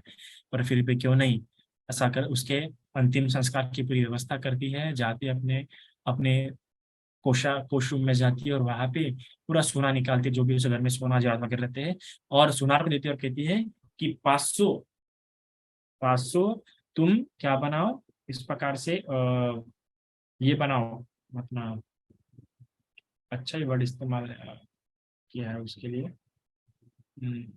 मुझे याद नहीं आ रहा है। तो ऐसे 500 ऐसे कुटिया कहो, या फिर स्थान, रहने के स्थान तैयार कराते हैं बाकी भिक्षुओं के लिए, 500 ये 500 वगैरह, ऐसा बहुत अच्छा पैक तैयार कराते हैं। और फिर उनका अंतिम संस्कार के लिए कराते हैं। तो अंतिम संस्कार के लिए लगातार 7 दिन ऐसा होता है। तो वह फिर आखिरी दिन, जिस दिन शरीर जलाने वाले होते हैं, उस दिन क्या होता है कि जो अनिरुद्ध रहते हैं, अनिरुद्ध 500 श्रावकों के साथ आते हैं, और रात भर वहाँ पे क्या करते हैं, संबोधन एकता धर्म निर्देशना देते हैं। और सुबह सुबह क्या होते हैं, उनके शरीर को जलाने के लिए वहाँ पे सब लोग इकट्ठा होते हैं। फिर क्या होता है कि ऐसे कई सारे श्रावक भी, कई सारे उस समय के देवी देवता वगैरह भी नतमस्तक करने के लिए, आखिरी बार अपनी श्रद्धा प्रकट करने के लिए आते, चतुर्मास देवता। फिर क्या हुआ, इस प्रकार से वहां पे जो उनकी एक शिष्य थी, बहुत ही डिवोटी उपासिका थी, रेवती। वो भी क्या होती है, 3 सोने के स्वर्ण वास लाती, स्वर्ण ये लाती है वास, है ना। उसकी उससे पूजा करती है आखिरी बार इनके शरीर के, इसकी सारी पुस्तक के वहां पे जाके वो वासा रख देती है, और सेवा करती है ना। तो फिर क्या होता है, फिर वो वहां पे रहती है। फिर तभी क्या, इंद्र भी कई सारे अप्सराओं के साथ वहां पे वंदन करने के लिए आते हैं आखिरी बार। तो जब इंद्र आते हैं तो सभी लोग क्या जाते हैं, ऐसे बाजू में हट जाते हैं, पूरी भीड़ वापस से बाजू बाजू में हटना शुरू होती है। तब क्या होता है कि जो रेवती रहती है, रेवती के हाथ में बच्चा रहता है, बहुत भारी बच्चा रहता है, तो वो ठीक प्रकार से वहां से हटने की कोशिश करती है, पर हट नहीं पाती और गिर जाती है। और कि लोग का ध्यान रहता है, तो लोग उसके ऊपर पैर रखे वगैरह जाना चल जाते हैं। तो रेवती की वहीं पे मृत्यु हो जाती है। तुरंत वहां जब मृत्यु होती है, तो मृत्यु होने के बाद वो देवलोक में उत्पन्न होते हैं, और देवलोक में काफी सुंदर अप्सराओं के रूप में, काफी सुंदर रूप उसे प्राप्त होता है, काफी परिचारिका उसे प्राप्त होती है, अच्छा बड़ा महल प्राप्त होता है। वो देखते हैं कि किस पुण्य कर्म कारण मुझे प्राप्त हुआ है। तो उसे पता लगता है कि सारे पुत्र बंती जी को मैंने जो 3 स्वर्ण सोने के वास अर्पण किए थे, है ना, उसे जो पूजा की थी, उसी पुण्य कर्म के कारण मुझे प्राप्त हुआ है। तो तुरंत वो सोचती क्यों ना मैं वहां पे जो लोग है उन लोगों को जाके बताऊं, ताकि वो भी अपनी श्रद्धा से प्रकट कर सके सारी पुस्तक के लिए। तो तुरंत जाती है वहां पे वो आसमान से अपने महल के साथ, अपने यान के साथ। तब लोग देखते कि ये आज 2 सूरज निकले हैं क्या साथ में, ऐसा उस यान का प्रकाश आता है। तब जब यान और पास पास में आता है, तब वो बताती है कोई यान नहीं, मैं हूँ रेवती, जो यहीं पे अभी मेरी ये मृत्यु हुई, और मेरे इस पुण्य कर्म कर्म के प्रताप से, जो मैंने पुण्य अर्पण की थी, उस पुण्य कर्म के प्रताप से आज मुझे ये धन ऐशो आराम क्या देवलोक में प्राप्त हो, तो आप लोग भी पुण्य कीजिए, ये अवसर बार बार प्राप्त नहीं होगा। तो सभी लोग ऐसा पुण्य कर्म करते हैं, वंदन करते हैं, और सारिपुत्र जी को फिर जला दिया जाता है। फिर उनकी अस्थि जो है, उनकी अस्थि चुन जमा करता है और सोचता है कि मैंने अस्थि बुद्ध के पास देनी चाहिए, पर उसके मन में आता है कि ये ठीक नहीं कि मैं बुद्ध के पास डायरेक्ट जाऊँ। तो देखो ये श्रद्धा, ये एक विनय है, जो एक सत्कार, एक गौरव का भाव, एक जो सीमा बराबर हमें रखनी चाहिए आदर और सत्कार की, वो चुन रखता है कि मैं सामने है ना, मैं बुद्ध को तो अच्छे से, बुद्ध मुझे जानते नहीं है, और मैं डायरेक्टली जाऊंगा उनके पास तो ये आदरणीय नहीं रहेगा, है ना, ये पूजनीय तरीका नहीं रहेगा, है नहीं। तो ऐसा जा कोई सांप ऐसा मुंह करके एकदम खड़ा हो गया, ऐसा नहीं। तो कहता है कि मैंने पहले किसके पास जाना चाहिए, तो सोचता है कि मैंने पहले आनंद के पास जाना चाहिए, क्योंकि आनंद बनते आनंद और मेरे बड़े भ्राता दोनों काफी अच्छे मित्र थे, और मैं भी बनते आनंद को जानता हूँ। तो भाई आनंद के पास जाते हैं, आनंद के पास बनते सारिपुत्र जी की अस्थि लेके जाते हैं, बताते हैं कि भाई ये सारिपुत्र जी की अस्थि है। तो कहते हैं कि चलो हमारे पास कारण भी बुद्ध से मिलने के, चलो। फिर ऐसा ऐसे जाते हैं, बुद्ध के पास जाते हैं, और बुद्ध की जो अस्थियां है वो बुद्ध को देते। तब बुद्ध पूरे संघ के सामने में सारिपुत्र की प्रशंसा करते हैं, बताते हैं कि सारिपुत्र कितना महान था। गाथाओं के रूप में, इसे 500 गाथाओं के रूप में सारिपुत्र की महानता बताते हैं पूरे संघ को, कि सारिपुत्र महान पृथ्वी की बात ही था। इस प्रकार ये पृथ्वी कभी किसी में भेद नहीं करी जाए, तुम थूको चाहे मल फेंको चाहे कुछ भी करो, सभी के प्रति समान भाव रखती है। सारिपुत्र का भी हमेशा सभी के प्रति समान भाव था, ना किसी के प्रति कभी क्रोध था, ना अति द्वेष था, ना मान था। ऐसे वो महाप्रज्ञावान सारिपुत्र जिसने सारे तृष्णाओं से क्या मुक्त था, जिसमें 15-16 प्रकार की क्या थी, प्रज्ञा उत्पन्न थी, ऐसे सारिपुत्र महान थे। इसी प्रकार, इस प्रकार एक भिखारी जब नगर में जाता है, नगर में खाना की भोजन की आशा में सभी के प्रति समान भाव का, सभी को करुणा चित्त से देखता है, आशा से देखता है, उसी प्रकार सारिपुत्र का मन वैसा ही था, करुणा भरा सभी के प्रति। आज वो सारिपुत्र हमारे बीच नहीं रहे। ये सुनते आनंद के मन भी विभोर हो जाता है, वो भी सारिपुत्र के लिए और 500 गाथा कहता है। और ऐसा कहते हुए सारिपुत्र के लिए चैत्य में अस्थिया रख दी जाती है, और सारिपुत्र का महापरिनिर्वाण जाता है। उसी के बाद मुगल यान का भी परिनिर्वाण भी इन्हें की, उसके बाद 15 दिन के बाद क्या हो जाती है, आने वाले इसमें मुगल यान की भी क्या हो जाती है, परिनिर्वाण का समय पास में रहता है। तो मुगल यान कैसा उस समय,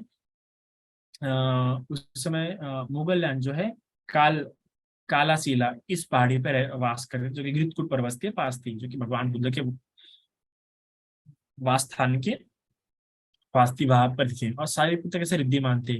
तो कभी भी किसी भी देवलोक में, किसी भी नरक में वगैरह आने जाने का उनमें सामर्थ्य, विदाउट परमिशन, विदाउट इजाजत। तो ऐसा कई बार जाए, और कई बार जाने के बाद के सारे देवताओं को उनके पुण्य कर्म पूछते हैं, किस पुण्य कर्म करने के कारण आप यहाँ पे उत्पन्न हुए। नरक में जाके पूछते हैं किस पाप कर्म कर्म तुम यहाँ पे उत्पन्न हो गए, ऐसा पूछते थे। और फिर नीचे में आके, मनुष्य लोक में आके बताते थे कि देखो इस पुण्य कर्म से यहाँ पे उत्पन्न हुआ, उस पुण्य। तो कई सारे लोगों में श्रद्धा उत्पन्न हो गई, और पता है कि देखो इसने पाप कर्म किया, मित्र दृष्टि होने पर ये नरक गया, वगैरह वगैरह, ऐसा बताते थे। जैसे कई सारे, और जब भी कोई भी किसी किसी न किसी दुष्ट शावक को बुलाया है, तो पहले ही जाएंगे, उसको मेरे अपनी दृष्टि से मुक्त करेंगे और बता देंगे। इस प्रकार जो कई सारे उस समय जो नग्न साधु थे, वो सारी पुत्र से काफी, सॉरी, मोगलयान से काफी द्वेष करना शुरू हुए। अगर ये जिंदा रहा दीर्घ समय के लिए, तो हमारे क्या हो जाएंगे, दान्य उपासक दूर हो जाएंगे, हमें लोग दान देना बंद कर देंगे, हमारे धर्म की हानि होना शुरू हो जाएंगे। ऐसा करते हुए उन सभी नग्न साधु ने क्या कर दिया, सुपारी दी। अर्थात कि मृत्यु का क्या दिया, एक कौन था, समना घटका नाम का एक व्यक्ति था, जो कि उसको क्या दिया इन लोगों ने, ये दी कि तुम इसको मारो, इसकी जान ले लो, है ना। ऐसा करते हुए सारी पुत्र, तो ऐसे कई बार वन में उन लोगों ने क्या किया, उन जिनको ये दिया था मारने का ये ऑर्डर, वो लोगों ने कई बार ऐसा दिया। एक बार ऐसे गए, तब सारी पुत्र मुगल लैंड क्या हो गया, अपने रिद्धि बल से उड़ गए वहां से। ऐसा लगातार 7 दिन तक किया, 7 बार उनके हाथ में नहीं है। कौन, मुगल लैंड, उन 500 इसके मारे कर के लोगों के हाथ में, मारने वाले लोगों के हाथ में है। क्योंकि 7-6 दिन क्या हो गए, ऐसे तुरंत आसमान में उड़ जाए, रिद्धिमान थे। पर 7वें दिन क्या हो गया, जो उनका अतीत का जो कर्म था, बहुत समय पहले का, बहुत कल्पों पहले का, है ना, जिसे हम अपरापरीय अकुशल कर्म कह सकते हैं, वो सामने में आ गया। जिसमें क्या होता, एक जन्म में होते हुए क्या हुआ कि अपने पत्नी के बहकावे में आते हुए इन्होंने क्या कर लिया, अपने माता पिता की हत्या करने का प्रयास किया। जंगल में ले गया, जंगल में से बोले कि चलो घूम जाते हैं।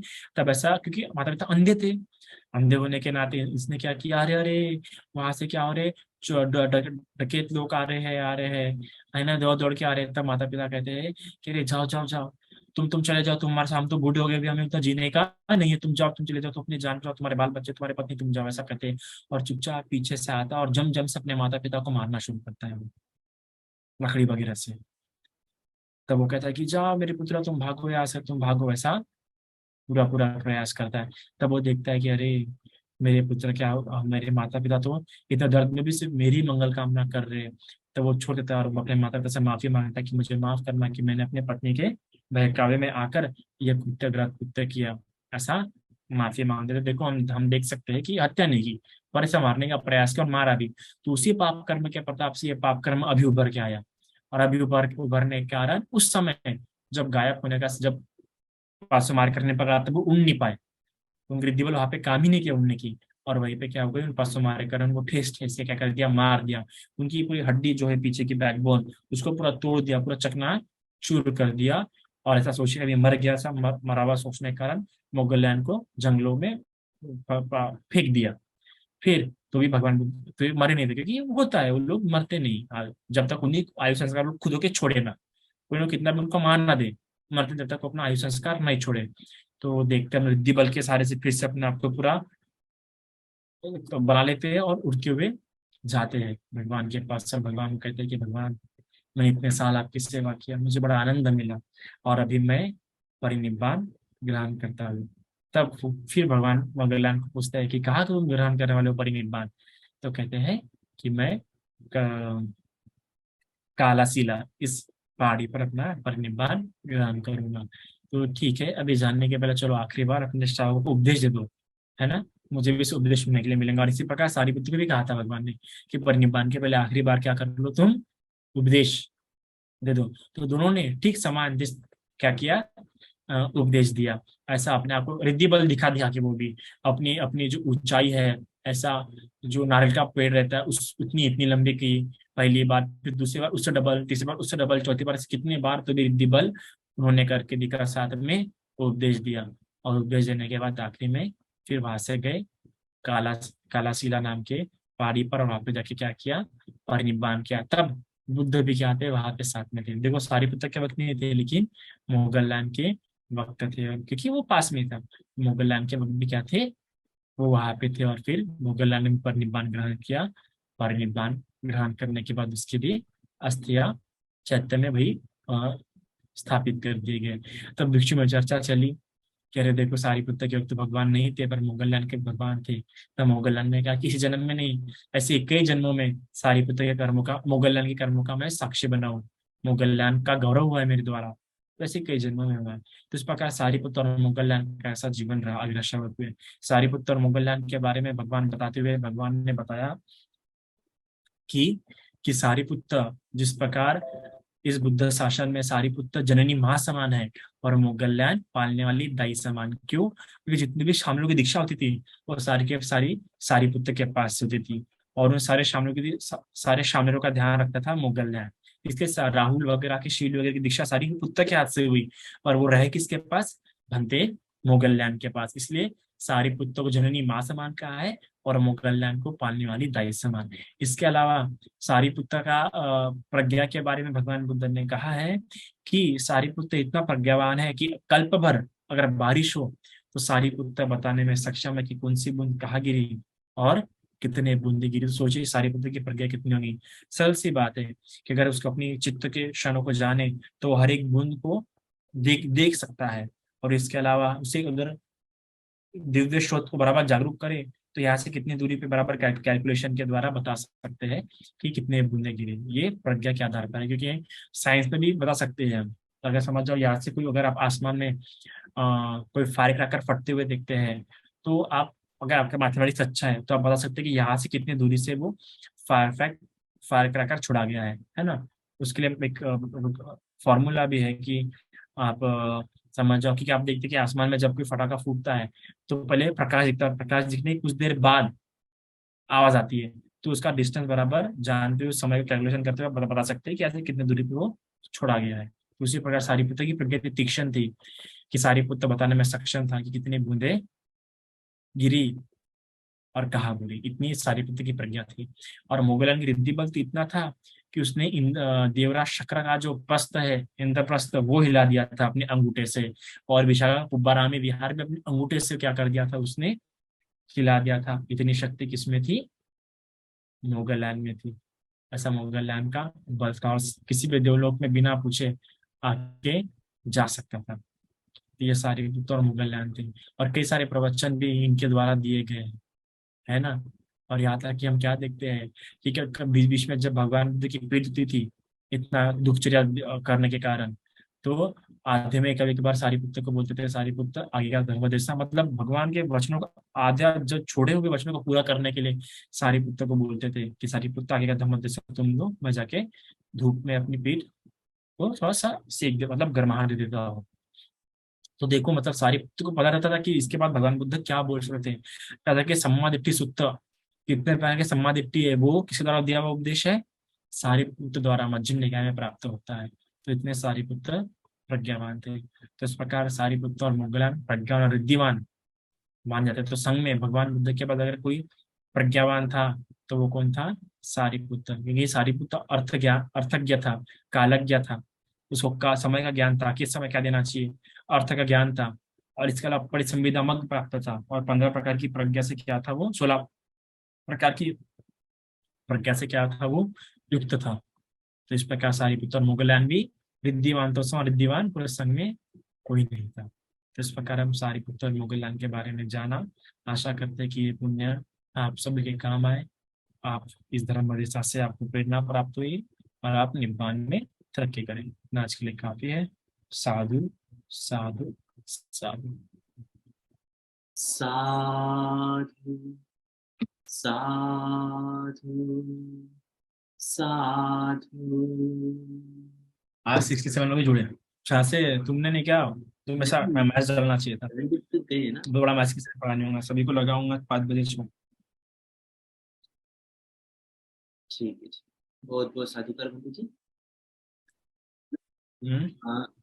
क्वेश्चन आंसर कुछ 10-20 मिनट ज्यादा नहीं। आज के हुए प्रवचन के ऊपर ही क्वेश्चन होगा, क्योंकि टाइम भी बहुत कम है, क्योंकि बंदी जिन को भी काम रहता है, उनको स्टडी भी होता है। अगर हम सब टाइम उनका लेंगे तो फिर उनका स्टडी रह जाएगा। तो हम जो सेशन हुआ है उसी के ऊपर हम क्वेश्चन पूछेंगे। रश्मि जी पूछिए।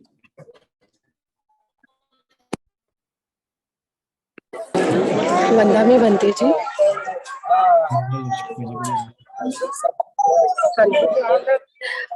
बनते जी आज के देश में बहुत अच्छी थी। मेरा कोई क्वेश्चन तो नहीं है, बट मैं ये बोलना चाहती हूँ कि मैं इस समय घाटकोपर में हूँ और 110 भिक्षु संघ जो थाईलैंड से आए तथागत भगवान बुद्ध के अस्थि धातु देने, उस लाइन में खड़े रह के मैंने ये प्रवचन सुना है आपका। और जितने भी परियति धम्म में अभी जो जुड़े हैं उन लोगों की तरफ से मैं एक पानी का बोतल और वैसलीन दान देना चाहती हूँ। बस यही बोलना चाहती हूँ। साधु साधु साधु, हमें भी उस पुण्य में शामिल कीजिएगा। ठीक है। बस आज खड़े होकर प्रवचन सुना पर बहुत दिल को शांति मिली। अपना कैमरा ऑन कीजिए, हम भी देख लेते हैं। क्या बनते जी? कैमरा ऑन कीजिए, हम भी देख लेते हैं। हाँ मित्र हाँ से मिलेंगे हाँ मित्र। हाँ, अभी मैं अंदर ही जाने वाली हूँ। और अब पूरे अपना परियति धम्म का जितने भी लोग जुड़े उनके सबके तरफ से पानी का बोतल और वैसलीन दान करती हूँ। और 110 दर्शन हुआ भिक्षु संघ का। साधु साधु। निकम जी। निकम जी। हाँ, एक मिनट।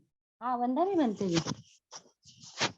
हेलो, आवाज आ रही है मेरी? मंगल निकम जी, हाँ आइए बोलिए। हेलो, हाँ आवाज आ रही है सब बनते जी?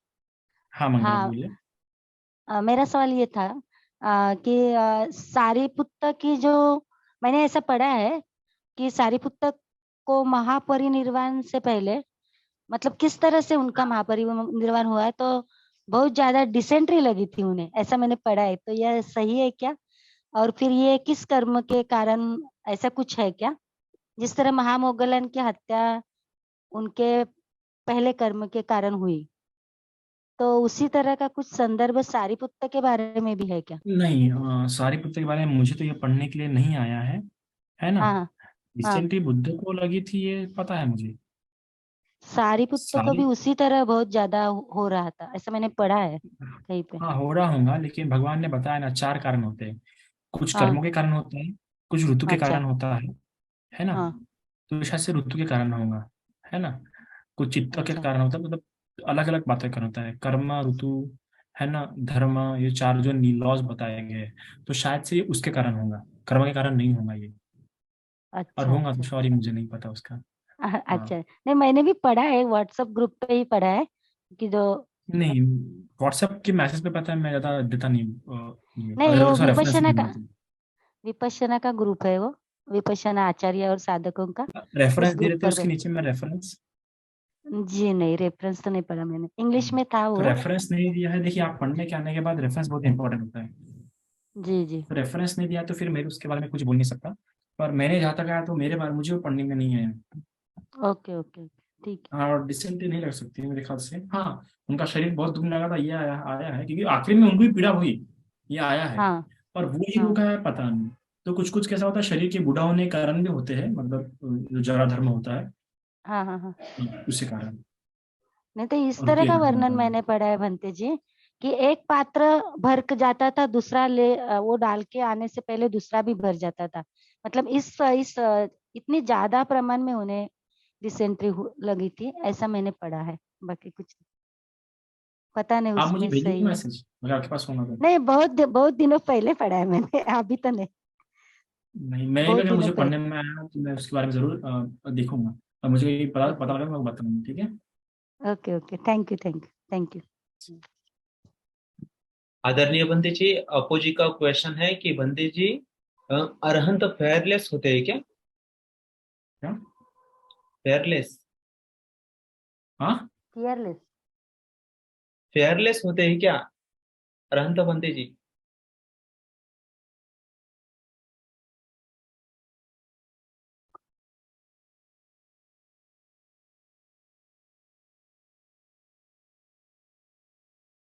हाँ, ये भाई ऑफ कोर्स उनके राग द्वेष मोह नष्ट हो चुके हैं।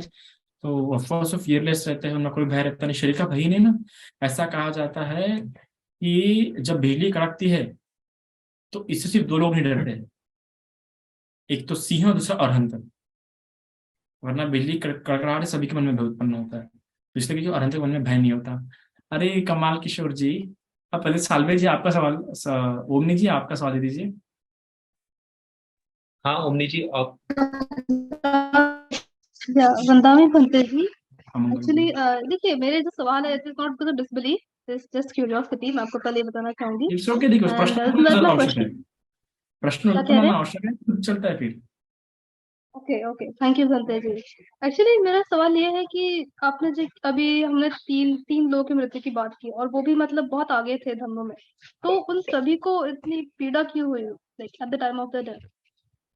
अगर जी इतने मतलब कुछ बुरे कर्म किए होंगे, बट मतलब इतने धम्म में इतने आगे भी तो गए हो, अच्छे कर्म भी तो किए, तो फिर ऐसा क्यों हुआ? मृत्यु के समय तो ऐसा नहीं होना चाहिए। बिल्कुल बिल्कुल सादी, तो ये मुझे भी शुरुआत में प्रश्न बहुत आता था। तो वैसा होता कि मैं जितने भी धार्मिक लोग हैं सभी को देखा, आखिर में कोई ना कोई पीड़ा हुई है, सारीपुत्र वगैरह वगैरह, मोगलन वगैरह। तो ऐसा प्रश्न हुआ मुझे भी उत्पन्न। तो भगवान ने साफ साफ कहा है कि हमारे जो पुण्य है ना, भगवान ने ऐसा सागर से सिर्फ एक पत्ती पे पानी उठाया, मतलब एक उनका है बार। ना, क्या सालवे जी? Sorry sorry. तो भगवान ने ऐसा महासागर में से ऐसा पत्ती में पानी उठाया और कहा कि इतना ही व्यक्ति का पुण्य होता है। व्यक्ति को लगता है ना पुण्य बहुत करता है, पर पुण्य व्यक्ति का इतना ही होता है, और इतना ज्यादा तो पाप होता है। महासागर में जितना पानी है, उतना उसका पाप होता है। हमें लगता है कि हम इतना प्रमाद प्रमाद से बड़ा पाप है, तुम्हारा पाप बहुत कर्म रहता है, बहुत ज्यादा रहता है। पर फिर भी क्योंकि वो अनंत हो चुके होते, तो उनके पाप तो कुछ ज्यादा मतलब शेष रहते ही नहीं। सिर्फ जो एकदम खतरनाक कर्म होते हैं वही शेष रह जाता है, अगर कुछ होगा तो। पर मोस्ट ऑफ के कुछ पाप रहते नहीं है, पर फिर भी हम उनकी मृत्यु ऐसा देखते हैं। तो आपको अनंत जब होता है तो सिर्फ मानसिक पीड़ा उससे मुक्त होता है, क्योंकि जब तक शरीर, तब तक शरीर का दुख उसको रहेगा ही, है ना। क्योंकि अनंत वो किस उम्र में हुआ है, तो उसकी अपनी बायोलॉजिकल साइकिल भी होती है ना। उसके शरीर पे देखो, मानसिक संस्कार तो ठीक है, पर शरीर जो संस्कार गिर चुके हैं, शरीर के सेल से लेकर जो बायोलॉजिकल साइकिल है वो किस प्रकार घिस चुकी है पहले। जिस प्रकार अब हम देखते खुद बुद्ध की, बुद्ध ने दुखचर्या में इतना खतरनाक दुखचर्या किया कि उनकी बायोलॉजिकल साल इस प्रकार घिस चुकी थी कि बुद्ध प्राप्त होने पर भी उनको तो दुख होता था। ये बात अलग है कि उसके पूर्व जन्म के भी कुछ उनके कुछ कर्म थे उन्होंने बताया है। तो हाँ, कुछ ऐसे पूर्वजन्म के पाप कर्म होते जो शेष रह जाते हैं। और मेन प्रश्न में बताया गया है कि अनंत होने के बाद क्या होता है कि मानसिक दुख नष्ट होते हैं, उसको मानसिक पीड़ा कुछ नहीं होती है, बस जो है शारीरिक पीड़ा होती है। पर शारीरिक पीड़ा में ज्यादा कुछ तकलीफ होती नहीं है, पर शारीरिक पीड़ा होंगी क्योंकि शरीर सिर्फ मन के कंट्रोल से नहीं चलता ना, शरीर पे ऋतु का भी इम्पैक्ट होता है, जो कंडीशनिंग लॉस रहते हैं उसका भी इफेक्ट होता है। तो इतने सारे इफेक्ट्स होने के कारण, जिस प्रकार पठान ने पहले बताया कि 24 तरह के फोर्स होते हैं, जो 24 तरह के फोर्सेस कई तरह के मैटर के भी फोर्सेस रहते हैं। कुछ माइंड बॉन्ड फोर्स रहते हैं, कुछ माइंड मैटर बॉन्ड फोर्स रहते हैं, है ना। तो कुछ मैटर माइंड बॉन्ड फोर्सेस रहते हैं। अच्छा, इतने सारे फोर्स होने के कारण उस वो कंट्रोल में, क्योंकि बाहर के वर्ल्ड को हम कंट्रोल में नहीं कर सकते ना, हम सिर्फ अपने वर्ल्ड को कंट्रोल कर सकते हैं। तो जो बाहर की चीज से उत्पन्न, जैसे ऋतु से जो द्वेष उत्पन्न हुए, डिफेक्ट्स उत्पन्न हुए, वो उससे कंट्रोल में नहीं थे सारी पुत्र के या किसी श्रावक के। अगर होंगे तो वो ईश्वर बन जाएंगे, और ईश्वर समान कोई चीज होती नहीं बुद्धिज्म में। तो दैट्स वाई जो पीड़ाएं बाहर से आई है, जो शारीरिक रोग है, वो अरहंतों में भी उत्पन्न हो सकते हैं। शारीरिक पीड़ाएं अरहंतों में भी उत्पन्न हो सकती है, पर उनको उतनी तकलीफ नहीं देती है जितनी तकलीफ एक साधारण इंसान को प्राप्त होती है ना। बंटी जी, कोई ऐसी रिद्धि नहीं जिससे हमें पेन नहीं फील हो सके? निरोध समापत्ति, निरोध समापत्ति में शरीर फील नहीं होता है, तो जिसमें अगर इंसान हम 7 दिन बिना खाए बिना उठे ध्यान में रहता है। ओके ओके एक एक एक भिक्षु को तो शेर में खा लिया था, उसको थोड़ी सी पीड़ा नहीं हुई, शरीर भी उसको फील नहीं हुआ। जब उसको शेर खा रहा था तब भी शरीर फील नहीं हो रहा था।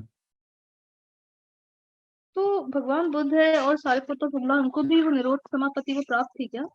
हाँ, पर तो फिर निरोध समापत्ति में भी शरीर रहता ही ना, एकदम उसको उसी ध्यान में रहते हैं, तो उठ नहीं क्या सकते फिर कहा है?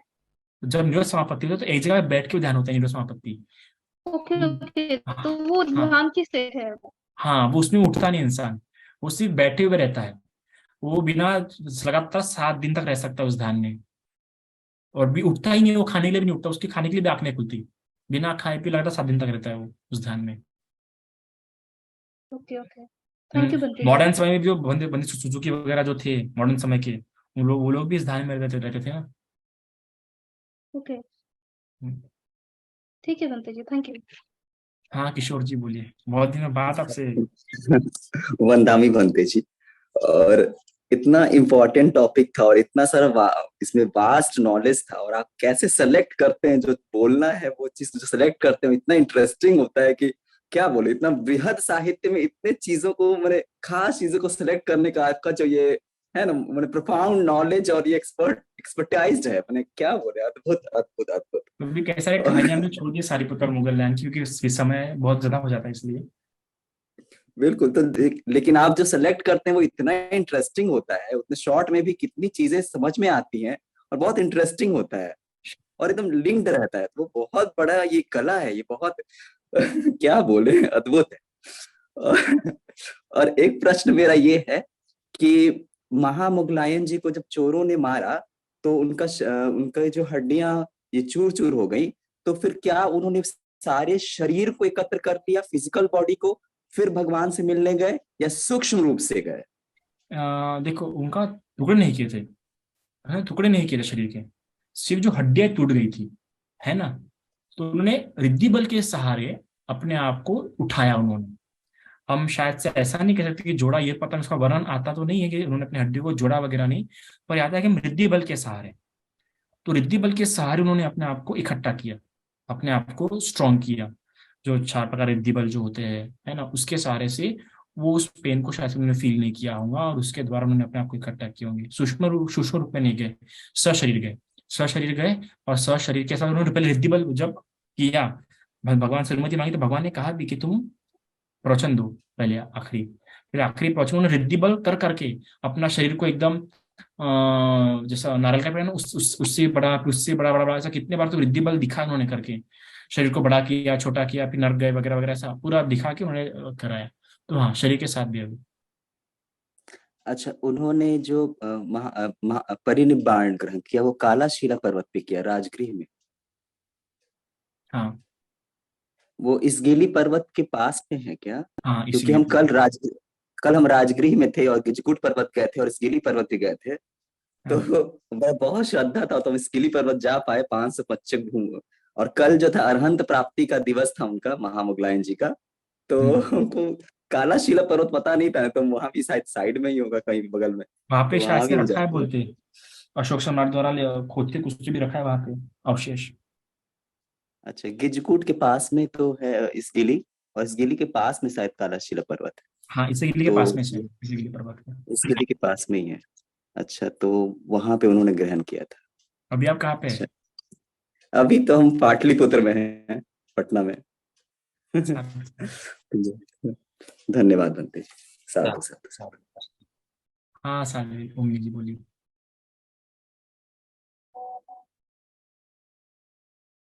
ओमनी जी अनम्यूट कीजिए।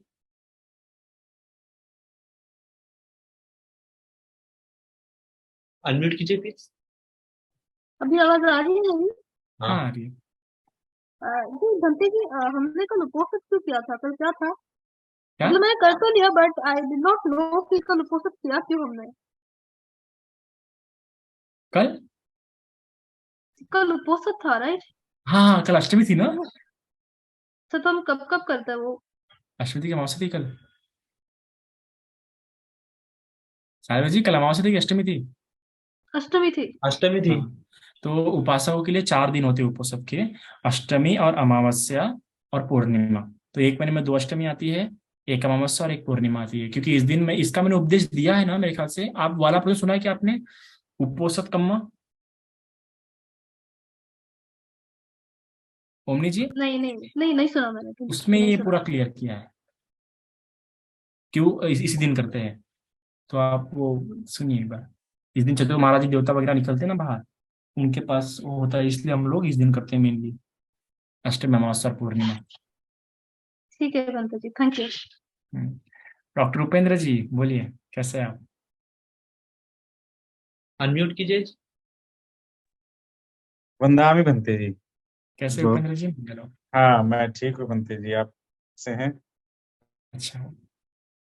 हाँ, मैं ये पूछना चाह रहा था, जैसे अभी जो सवाल पूछे उपोषद के बारे में, कि आपने कहा कि अष्टमी, 2 अष्टमियां और पूर्णिमा, इसमें कोई वो कंफ्यूजन नहीं है। लेकिन मुझे जहां तक पढ़ने में आया और सुना भी है कि अमावस्या के पहले वाली जो चतुर्दशी है उस दिन रहता है एक, इस बारे उपोषद का दिन, आपने इस कहाँ बारे पढ़ा? में रेफरेंस में कोई याद नहीं है, मतलब पढ़ा है ग्रुप में ही, बुक में भी पढ़ा है वो। मैं भेज सकता हूँ, मुझे ढूंढना पड़ेगा वो मैसेज। जी अवश्य मुझे भेजिए। मैं उसको क्लियर करता हूँ, कि हाँ इतना हाँ, मैंने हम लोग इतना भी नहीं पढ़ा समय स्थितियों के बारे में। तो मैं उसको क्लियर करके फिर आपको बताऊंगा जरूर, ठीक है? जी जी। आदरणीय बंदी जी, अपोजिशन का एक क्वेश्चन आया कि बंदे अगर फेयरलेस होते हैं, एक मिनट, तो 2 बार डाकू से जान बचाते हैं तो fearless कैसे जरा स्पष्टता कीजिए। सबसे पहली बात तो 2 बार नहीं, 7 बार है वो। और दूसरी बार वो भागे नहीं, है ना? अब समझ जाइए, कोई आपको मारने के लिए, और आप ऐसा खड़ा हो जाए कि भाई मुझे मारो, है ना? तो क्या हो जाएगा, उनके हाथ से भी पाप हो जाएगा, है ना? तो जब वहां से हम बच सकते हैं तो एक सरल सी बात है, जाना चाहिए। जब पहले से ही पता है कि वो मारने के लिए आ रहे हैं और हम वहां पे फिर भी खड़े हैं, तो कहीं उनको दोष लगेगा चोरों को, चोर तुरंत मार देंगे, है ना? तो कहीं चोरों पे अनुकंपा की उन्होंने, उन लोग उन मारकरे पर उन्होंने अनुकंपा की कि इनके द्वारा दोष नहीं होना चाहिए, और उनको भी बुद्ध शासन आगे बढ़ाना है ना, कि दो लोगों को मिथ्या दृष्टि से, लोगों को दूसरे लोगों पर भी कंपा दी कि लोगों को मिथ्या दृष्टि से क्या करना है, मुक्त करना है। इस कारण के कारण वो मृत्यु के भय से नहीं भागे, वो मृत्यु के भय से बिल्कुल नहीं भागे, क्योंकि साथ में उन्होंने उस चीज को एक्सेप्ट किया कि ठीक है, मेरा कर्म भी उभर के आ गया है, चलो अभी हो ही जाते। 7वें दिन उन्होंने पूरा उसको वैसे स्वीकार किया। वो फिर भी उनमें इतना रिद्धि बल था कि वो सभी चोरों को संभाल सकते थे, बस उड़ नहीं पाए, क्योंकि उनका रिद्धि बल, वो जो कर्म था कर्म विपाक गया, वो बस उड़ नहीं पाए, लेकिन उनमें इतनी ताकत थी कि वो उन सभी 500 मानवकरों को आसानी से पटक सकते थे, पर फिर भी नहीं किया, क्योंकि उन्होंने एक्सेप्ट किया कि मेरा ही कर्म का फल था, अभी कब तक होते रहेंगे, आगे स्वीकार करते हैं मृत्यु। तो ये बात है।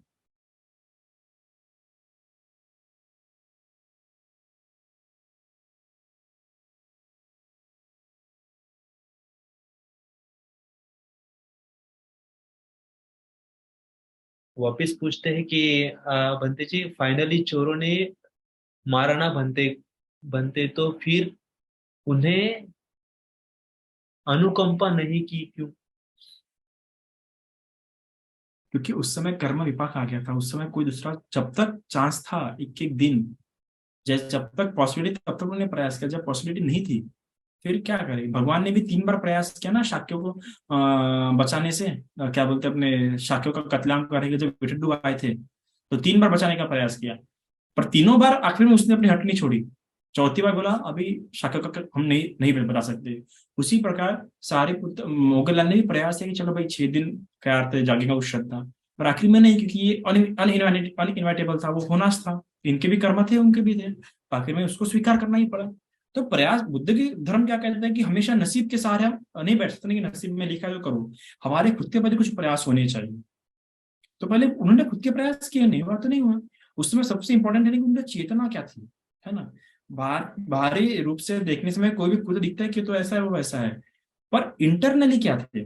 अभी हम देखेंगे, अगर जो हमारा नालागिरी था ना, जिसे छोड़ा था, अब देवदत्त ने जब नालागिरी हाथी छोड़ा था इस पे, बुद्ध पे, तो उस समय में सभी के सभी बुद्ध के साथ पूरी कतार में कितने सारे शिष्य थे, भिक्षु, अनंत श्रावक, सभी के सभी अनंत श्रावक भाग गए थे, अनंत थे। और जबकि भगवान ने खुद कहा कि अनंत डरते नहीं, उनको डर उत्पन्न होता नहीं, फिर भी सभी के सभी श्रावक क्या हो गए, भाग गए। सिर्फ जो कि आनंद, जो कि अनंत नहीं था, सिर्फ सोतापति था, फिर भी वो नहीं भागा और बुद्ध के आगे खड़ा हो गया बुद्ध की जान बचाने के लिए। यही प्रश्न आगे जाके राजा मेहंद्र भी पूछता है कि ऐसा क्यों, आप लोग का अनंत भागते नहीं, पर फिर भी सभी अनंत भागे, बस सोतापति होने पर भी जिसमें भय होता है फिर भी वो नहीं भागा आनंद।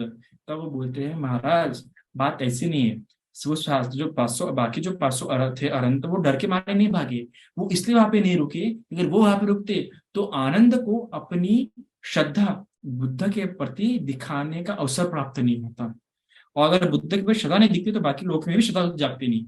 सिर्फ इस कुत्ते के कारण आनंद के प्रति कई लोगों में क्या हो गई, श्रद्धा जागी, और वो समझे कि आनंद बिल्कुल ठीक है उपस्थापक के रूप में भगवान बुद्ध का। और बाकी अनंत इसी बात को ध्यान में रखते कि आनंद को अपना मौका मिले सदा सदा प्रकट करने के लिए, और लोगों को भी दिखे, इसलिए बाकी सारे अनंत भागे। पर लोगों बाकी जो कुछ समझने वाले थे जिनकी श्रद्धा बराबर नहीं है, उन लोगों को लगा कि अनंत लोग भागे, पर अनंत लोग भागे नहीं, वो इस बात को जानते हुए वहां से ये हो गए। तो वो कैसा होता है, ये सारे जो प्रश्न है, ये जब श्रद्धा हमारे ठीक प्रकार से उभरे नहीं है, या हम बातों को डीपली नहीं समझते, चेतना के स्वरूप पे, विधम्म के स्वरूप पे वगैरह वगैरह, तब ऐसे कन्फ्यूजन होते हैं। बुद्धिज्म में सोचिए कि हर चीज क्या होती है, कारण से होती है ना। तो उसी प्रकार जो है, इसलिए मोगलैंड वहां से गए। ये अगर आप देखोगे तो फिर ये भी प्रश्न उठता है लोगों का कि भगवान तो डायरेक्टली देते हैं परमिशन मरण मृत्यु की, नहीं है, रीजन है उसके, पूर्वकृत कर्म रहते हैं वगैरह वगैरह, ये सारी बातों को ध्यान में रखते हुए। अंते अगर लास्ट जन्म में मुगलैंड ने अपने माता पिता को मारा था, लास्ट जन्म में नहीं, बहुत समय की पहले की बात है, बस वो कर्म, उनके उस कर्म को विपाक देने के लिए समय प्राप्त नहीं हुआ, इसलिए दे नहीं पाया विपाक। माता पिता को मरना था तो विपाक देने वाला दुखों का वैन मुगलैंड का क्या संबंध था, इसका कुछ एक्सप्लेनेशन पाली के आनंद में मिलता है। मेन प्रश्न में आपको इसका काफी अच्छा एक्सप्लेनेशन मिलेगा, वहां पे आप पढ़ सकते हैं, क्योंकि वो एक ही चित्त सरिता पे होने के कारण दोनों समान है, पर दोनों समान भी नहीं है। ठीक है, और अब मेरे प्रश्न में आप इसे पढ़िए, आपको अच्छी प्रकार से समझने मिलेगा। शशि जी प्लीज अनम्यूट माइक। हाँ जी, प्रणाम बनते जी। हाँ जी बोलिए। जी, जो उपोषित व्रत 14 को रखना चाहिए, ये गोइंका जी बताते हैं। हाँ, क्या कारण बताया उन्होंने? कारण तो कुछ नहीं बताया, वो कहते अमावस्या को थोड़ा सा भी, जैसे असुर लोग या कोई राक्षस लोग, इनका भी दिन होता है, तो एक दिन पहले रखा जाए तो उपोषित पूरा शुद्ध रहता है। रेफरेंस दिया उन्होंने कुछ? बस ऐसा ही भी मैंने पढ़ने को आया है, तो लेकिन भी ये गोइंका जी ने ही बोला है कि 14 को ही व्रत रखना चाहिए उपवास का। 20 की रेफरेंस आप क्या मुझे भेज सकते हो, कहाँ पे है तो? मेरे पास अब तो नहीं है, मैं ढूंढ के या किसी से पता करके तुम्हें जी भेज जी, सकती हूँ। मुझे आप भेजिएगा, फिर मैं उस पर अच्छे प्रकार से डिस्कशन वगैरह करके संग में वगैरह। वैसे आपके मुताबिक क्या 14 को रखना चाहिए कि अमावस को ही रखना चाहिए? देखो कैसा होता है कि जिस प्रकार अमावस्या को असुरों का वगैरह का भी प्रभाव होता है ना। तो हाँ जी, अगर आप आठनाटी सूत्र का देखो, एक एक भय होता है कि जो भगवान को पसंद नहीं करते हैं, है ना, हाँ जी, जो यक्ष वगैरह, वो तकलीफ दे सकते हैं इन हाँ लोगों जी, हाँ को जी, जो हाँ अश्लील का जी, पालन कर रहे हैं, क्योंकि उनको पसंद नहीं होता पानातिपाता का उपदेश, हाँ जी, अधिरंजना का बिल्कुल, उपदेश। हाँ पर बिल्कुल बिल्कुल उसके जी, लिए आठनाटी सूत्र भगवान ने उपदेश दिया है। हाँ जी, हम आठनाटी सूत्र का उपदेश पठन कर सकते हैं, तो कैसे अपने शीलों का प्रभाव भी होता है उस दिन। हाँ वो, हाँ नहीं ऐसा भी है, देखो बहुत लोग ऐसे हैं कि जैसे जो आटानाट सूत्र को नहीं जानते, जो भी बस एक उपोषित रख लेते हैं, बस हम्म। उनका ये होता भी आज उपोषित करना, उपोषित कर लेते हैं। तो इन बातों को देखते हुए भी जाने अनजाने में जैसे ही हमने उपोषित किया तो 14 को कर लो, तो फिर कोई कहने का मतलब कोई डर ही नहीं रहता। हाँ बिल्कुल है, तो उस दृष्टिकोण से कर सकते हैं, पर मेरा अभी तक जो पढ़ने में आया है, तो हाँ क्योंकि जी, मैं तो अष्टमी ही प्रेफर करूंगा। बाकी गुरुजी ने भी कुछ कारण से बताया होगा। अच्छा जी, ठीक है जी, मैं अष्टमी ही प्रेफर करूंगा फिलहाल। पर अगर मैं फिर भी डिस्कशन करूंगा संग में इस विषय पे, ठीक है। हाँ जी, हाँ करके फिर बताना इसका भी क्या सही क्लेरिफिकेशन क्या है इसका, मैं तो फिर ठीक भी है जी। अष्टमी प्रेफर करूंगा, क्योंकि अष्टमी, चतुर महाराज जी के जो पुत्र रहते हैं वो निकलते हैं उस दिन। अच्छा जी, मतलब देवताओं का ये भी रहता है ना उनका। आप अमावस को ही कहोगे भी अमावस को ही करना चाहिए? हाँ, हाँ, ठीक है पाली बंटी जी, साहित्य के हिसाब से। ठीक है बंटी जी, ठीक है, thank you Bunty ji, thank you. Doctor Bhupendra ji बोलिए।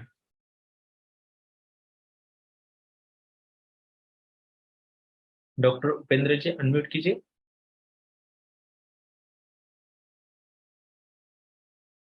हाँ, वंदामी भंते जी, ये अंगुत्तर निकाय में है, और इसमें एक्चुअली अंगुत्तर निकाय में आवाज आ रही है मेरी भंते जी? हाँ, आवाज आ रहा है आपको। जी, ये उपोसथ एक के ऊपर ही अंगुत्तर निकाय में एक पूरा चैप्टर है, तो उसी में है। इसमें चातुर्दशिंग पंचदशिंग याच पक्षस अट्ठमी पटिहारी पक्षंच अट्ठंग सुसमागतं उपोसथं उपवयेस योपिस समादिशो नरोति। इसका अर्थ बताया है, जो भी नर मेरे सदृश होना चाहे वह पक्ष की चतुर्दशी, पूर्णिमा, अष्टमी तथा प्रतिहारीय पक्ष अतिरिक्त छुट्टी को 8 शिलों वाला उपोषित करें। ये उपोषित सुत्त ही है भंते जी, एक इसमें ठीक है, आप मुझे भेजिए उसका अंगुत्तर फोटो। निकाय। ठीक है ये मैंने आपको फॉरवर्ड किया है जी। जी। संदर्भ में इसमें लिखा है अंगुत्तर हाँ हाँ निकाय, हाँ। और उपोषित सुत्त ही है भंते जी, उस सुत्त का नाम ही है। और ये जो विशाखा, माता विशाखा को भगवान बताते हैं कि हम्म, उपोषित कौन कौन से होना चाहिए, कितने प्रकार के हम्म। उपोषित होते हैं, गोपाल उपोषित, निर्गंत उपोषित करके, और ये जो उपोषित है अपन जो करते हैं ये किस तरह से होता है, और ठीक है, मतलब अगर पाली इसके क्या साहित्य में फल। दिया हुआ चतुर्दशी ही दिया है, तो फिर हमने चतुर्दशी को ही करना चाहिए। जी, चतुर्दशी पंचदशी, पर मतलब सही में ये अब ग्रुप चतुर्दशी में, का उस समय यही अर्थ था जो आज हम लेते हैं। हाँ, चातुर्दशिंग पंचदशिंग याच पक्षस अष्टमी। नहीं तो ये वही अर्थ है उस समय भी, उस समय भी यही अर्थ होगा उसका। अब ये तो उसके लिए थोड़ा स्टडी करना पड़ेगा बनते जी। अब ये क्योंकि ग्रुप में, व्याख्या होता है, मतलब ये क्योंकि जब मैसेज इतने में सारे आया पाली है। स्कॉलर्स थे, अभी हमारे पास जो पाली स्कॉलर्स अगर उन्होंने किया है तो हाँ, उनसे भी गलती हो सकती है, ऐसा कुछ नहीं है, सभी से गलती हो सकती है, पर चतुर्दशी का अर्थ क्या वही है जो आज हम ले रहे हैं। ये तो सब, अब मतलब स्कॉलर लोगों से और जो सीनियर भंते जी हैं उन क्योंकि लोगों आज से सिर्फ बैठ कर एक ही, डिस्कस हम करना सिर्फ ये पड़ेगा। ना, आज के सारे बौद्ध राष्ट्र भी है ना, जी इतने सारे जी बौद्ध राष्ट्र में सारे भिक्खु संघ, सारे उपासक लोग हैं जो फॉलो कर रहे हैं, है ना। पर गुरुजी ने भी बोला है तो उन्होंने भी कुछ ध्यान में रख के ही बोला होगा, तो लगता है इस पे विषय पे डिस्कशन करना चाहिए, मैं भी डिस्कशन करता इस पे। ठीक है, जी जी। ओके। हाँ, अपोज तिथि का भाई ये एक हो सकता है आगे पीछे का, लेकिन मुख्य जैसे है बोलने का कि भाई अष्टशिलों का पालन करना चाहिए, वो ज्यादा इम्पोर्टेंट है। और ध्यान करें, दान दें, और अ, धम्म यदि किसी को बता सकते हैं तो वो बताएं या खुद अध्ययन करें, ये ज्यादा इम्पोर्टेंट है। एक दिन आगे पीछे हो सकता है, वो सीनियर लोग जो हैं वो डिस्कस करके बता करके फिर क्लियर कर जी सकते बिल्कुल। हैं। जी बिल्कुल। हाँ वंदाई भंते जी, इसी टॉपिक पे एक पॉइंट मेरे माइंड में भी आया, वो बोलना चाहते हैं भंते जी कि श्रमण संस्कृति में, जैन धर्म में उपोषद का बड़ा महत्व होता है। उसमें भी वहां आज भी जैन समाज में अष्टमी और चतुर्दशी यही 2 दिन करते हैं। तो इसका लगता है कि श्रमण धर्म में अष्टमी और चतुर्दशी है। तो ये पॉइंट भी एक पॉइंट नहीं, थोड़ा दिमाग में। उन्हीं से प्रयुक्त होकर हमारे इसमें भी आया है, जैनों से।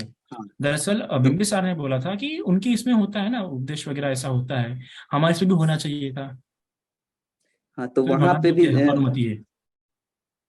हाँ तो वहां पे भंते जी अष्टमी और चतुर्दशी है, कृष्ण पक्ष और शुक्ल पक्ष की। चतुर्दशी के हिसाब से क्या होता है तो अभी? चतुर्दशी में अमावस्या से जस्ट एक दिन पहले जो चतुर्दशी है उस दिन ही उपोषित वो लोग करते हैं, और अष्टमी को करते हैं, महीने में 4 दिन। ठीक है,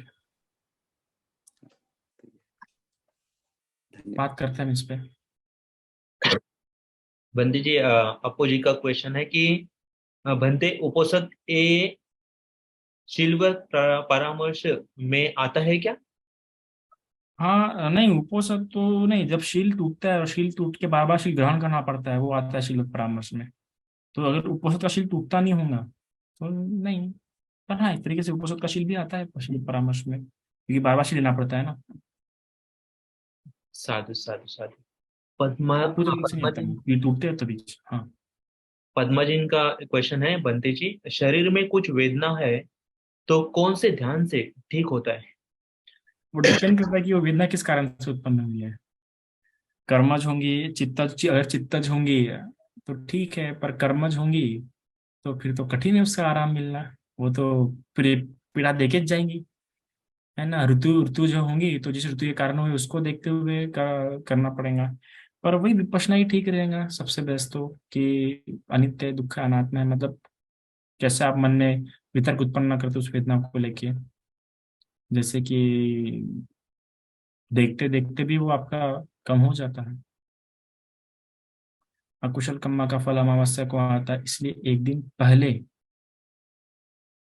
उपोषण करने से उसका प्रभाव कम होता है। ऐसे ज्ञान रक्षित भंते जी के प्रवचन में सुना है। और हाँ, अब ज्ञान रक्षित भंते जी काफी नॉलेजेबल है, उन्होंने भी कहा होगा तो ऑफकोर्स ये भी संभव है जी, अमावस्या को आ सकता है फल। क्योंकि जैसे चित्त से भी मोस्ट ऑफ फल तो आपके चित्त से डिपेंड करता है कि आपकी चित्त उस समय कैसी है ना। जब तक चित्त ठीक से उत्पन्न रहेंगे तब तक टेंशन नहीं रहता है। तुम तो सबसे पहले अपना आवाज सुनाओ मुझे, क्या नाम है ओप्पो जी, है ना। आप इतने प्रश्न लिखते हो, मेरे को प्रश्न पढ़ना पड़ता है बार बार। हाँ, ज्ञानश बंते जी भी, उनका भी हम गलत नहीं कह सकते। तो ठीक है, अभी ऐसा लग रहा है कि चतुर्दशी है तो चतुर्दशी आगे से चतुर्दशी को शील लेना करना साल जी। ठीक है। जी बंते जी, आदरणीय एक बार बंते। बनते ज्ञान अपना बनते उड़ान जी से भी पूछ लेना। हम्म। चलिए, आप सब लोगों ने एक बहुत अच्छा टॉपिक इसी बहाने उठा लिया उपसद के ऊपर, बहुत ही प्यारा। ठीक है, सभी के क्वेश्चन कंप्लीट है। तो अभी हम तीसरा पंच त्रिरत्न यानी बुद्ध धम्म संघ को क्षमा याचना करेंगे। वो पद्मजा मोटे, उनको कुछ अनम्यूट करो उनका। उनका क्वेश्चन है क्या? शायद से। ओके, अनम्यूट कीजिए प्लीज।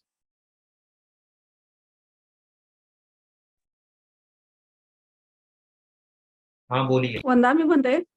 बोला। मैंने क्वेश्चन वो दिया था ना, शरीर में वेदना का, तो आर्थराइट वो ऐसा बहुत ठीक होता है ध्यान से बोल के मुझे मालूम है।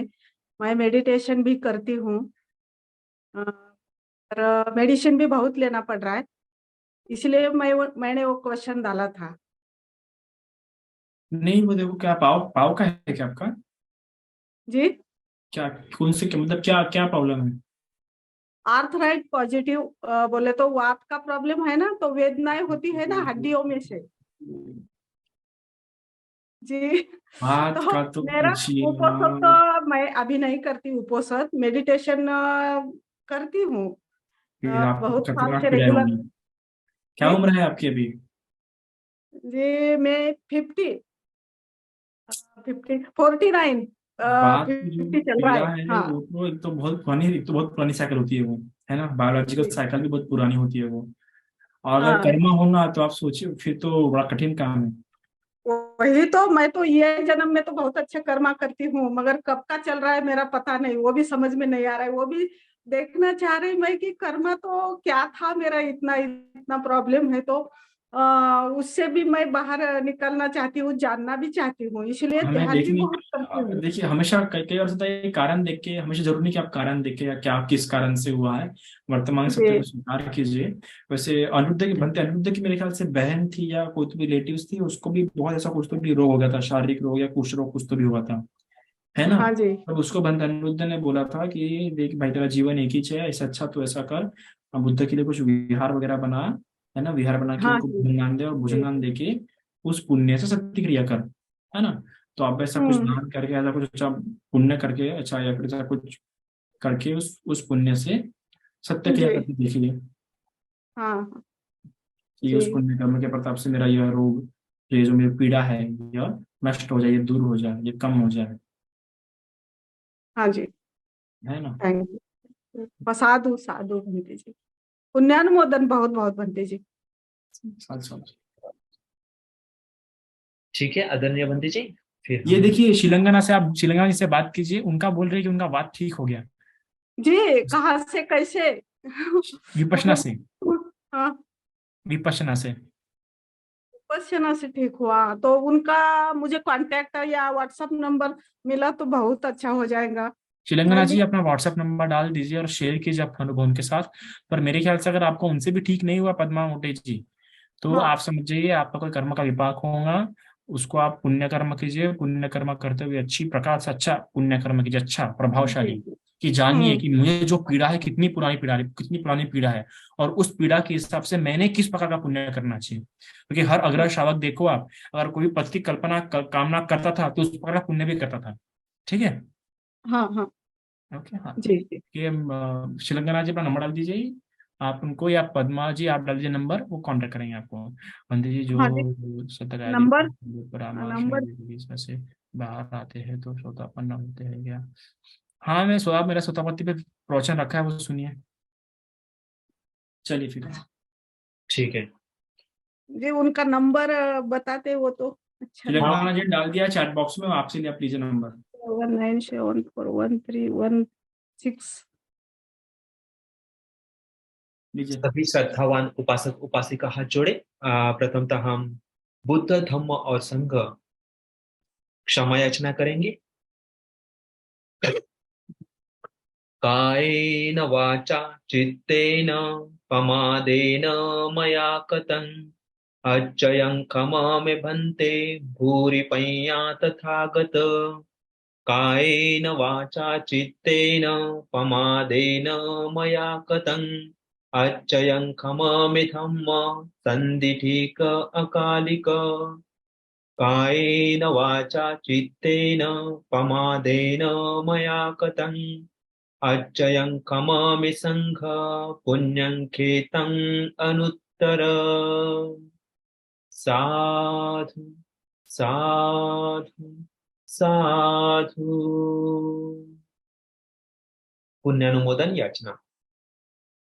ओकास वन्दामि भन्ते मया कतं पुण्यं सामिना अनुमोदितव्यं सामिना कतं पुण्यं मह्यं दातव्यम्। साधु साधु साधु मुतब्बम। ओकास द्वारत एन कतं पुण्यं अच्चयं खमत मे भन्ते ओकास खमामि भन्ते द्वितीयंपि ओकास खमामि भन्ते तृतीयंपि ओकास खमामि भन्ते। खमतु खमामि अभिवादन शीलसनिच्ඡं वट्टा पचंचताव धम्मा वर्धन्ते आयु वन्नो सुखं वदन्ति प्लानुमोदन जलदान पांडाली सब यथा परिवाह पुरा परिपूर्यन्ति सागरं एवमेव इतो दिन्नं पेतानं उपकम्पति इच्छितं पचितं तुमं क्षिप्पमेव सितु सबे पुरंचित्त संकप्पा छंदोपन्नो रसो यथा मणि ज्योतिरसो यथा। हाथ जोड़ के बैठ जाइए। अभिवादनशीलस्य नित्यं मुद्दापचायिनो चत्तारो धम्मा वर्धन्ते आयु वन्नो सुखं वदन्ति। साधु साधु साधु साधु साधु। आदरणीय वंदे जी, आपको बहुत बहुत साधुकार। सभी जुड़े हुए श्रद्धावान उपासक उपासिका सभी को नमो बुद्धाय, बहुत बहुत साधुकार।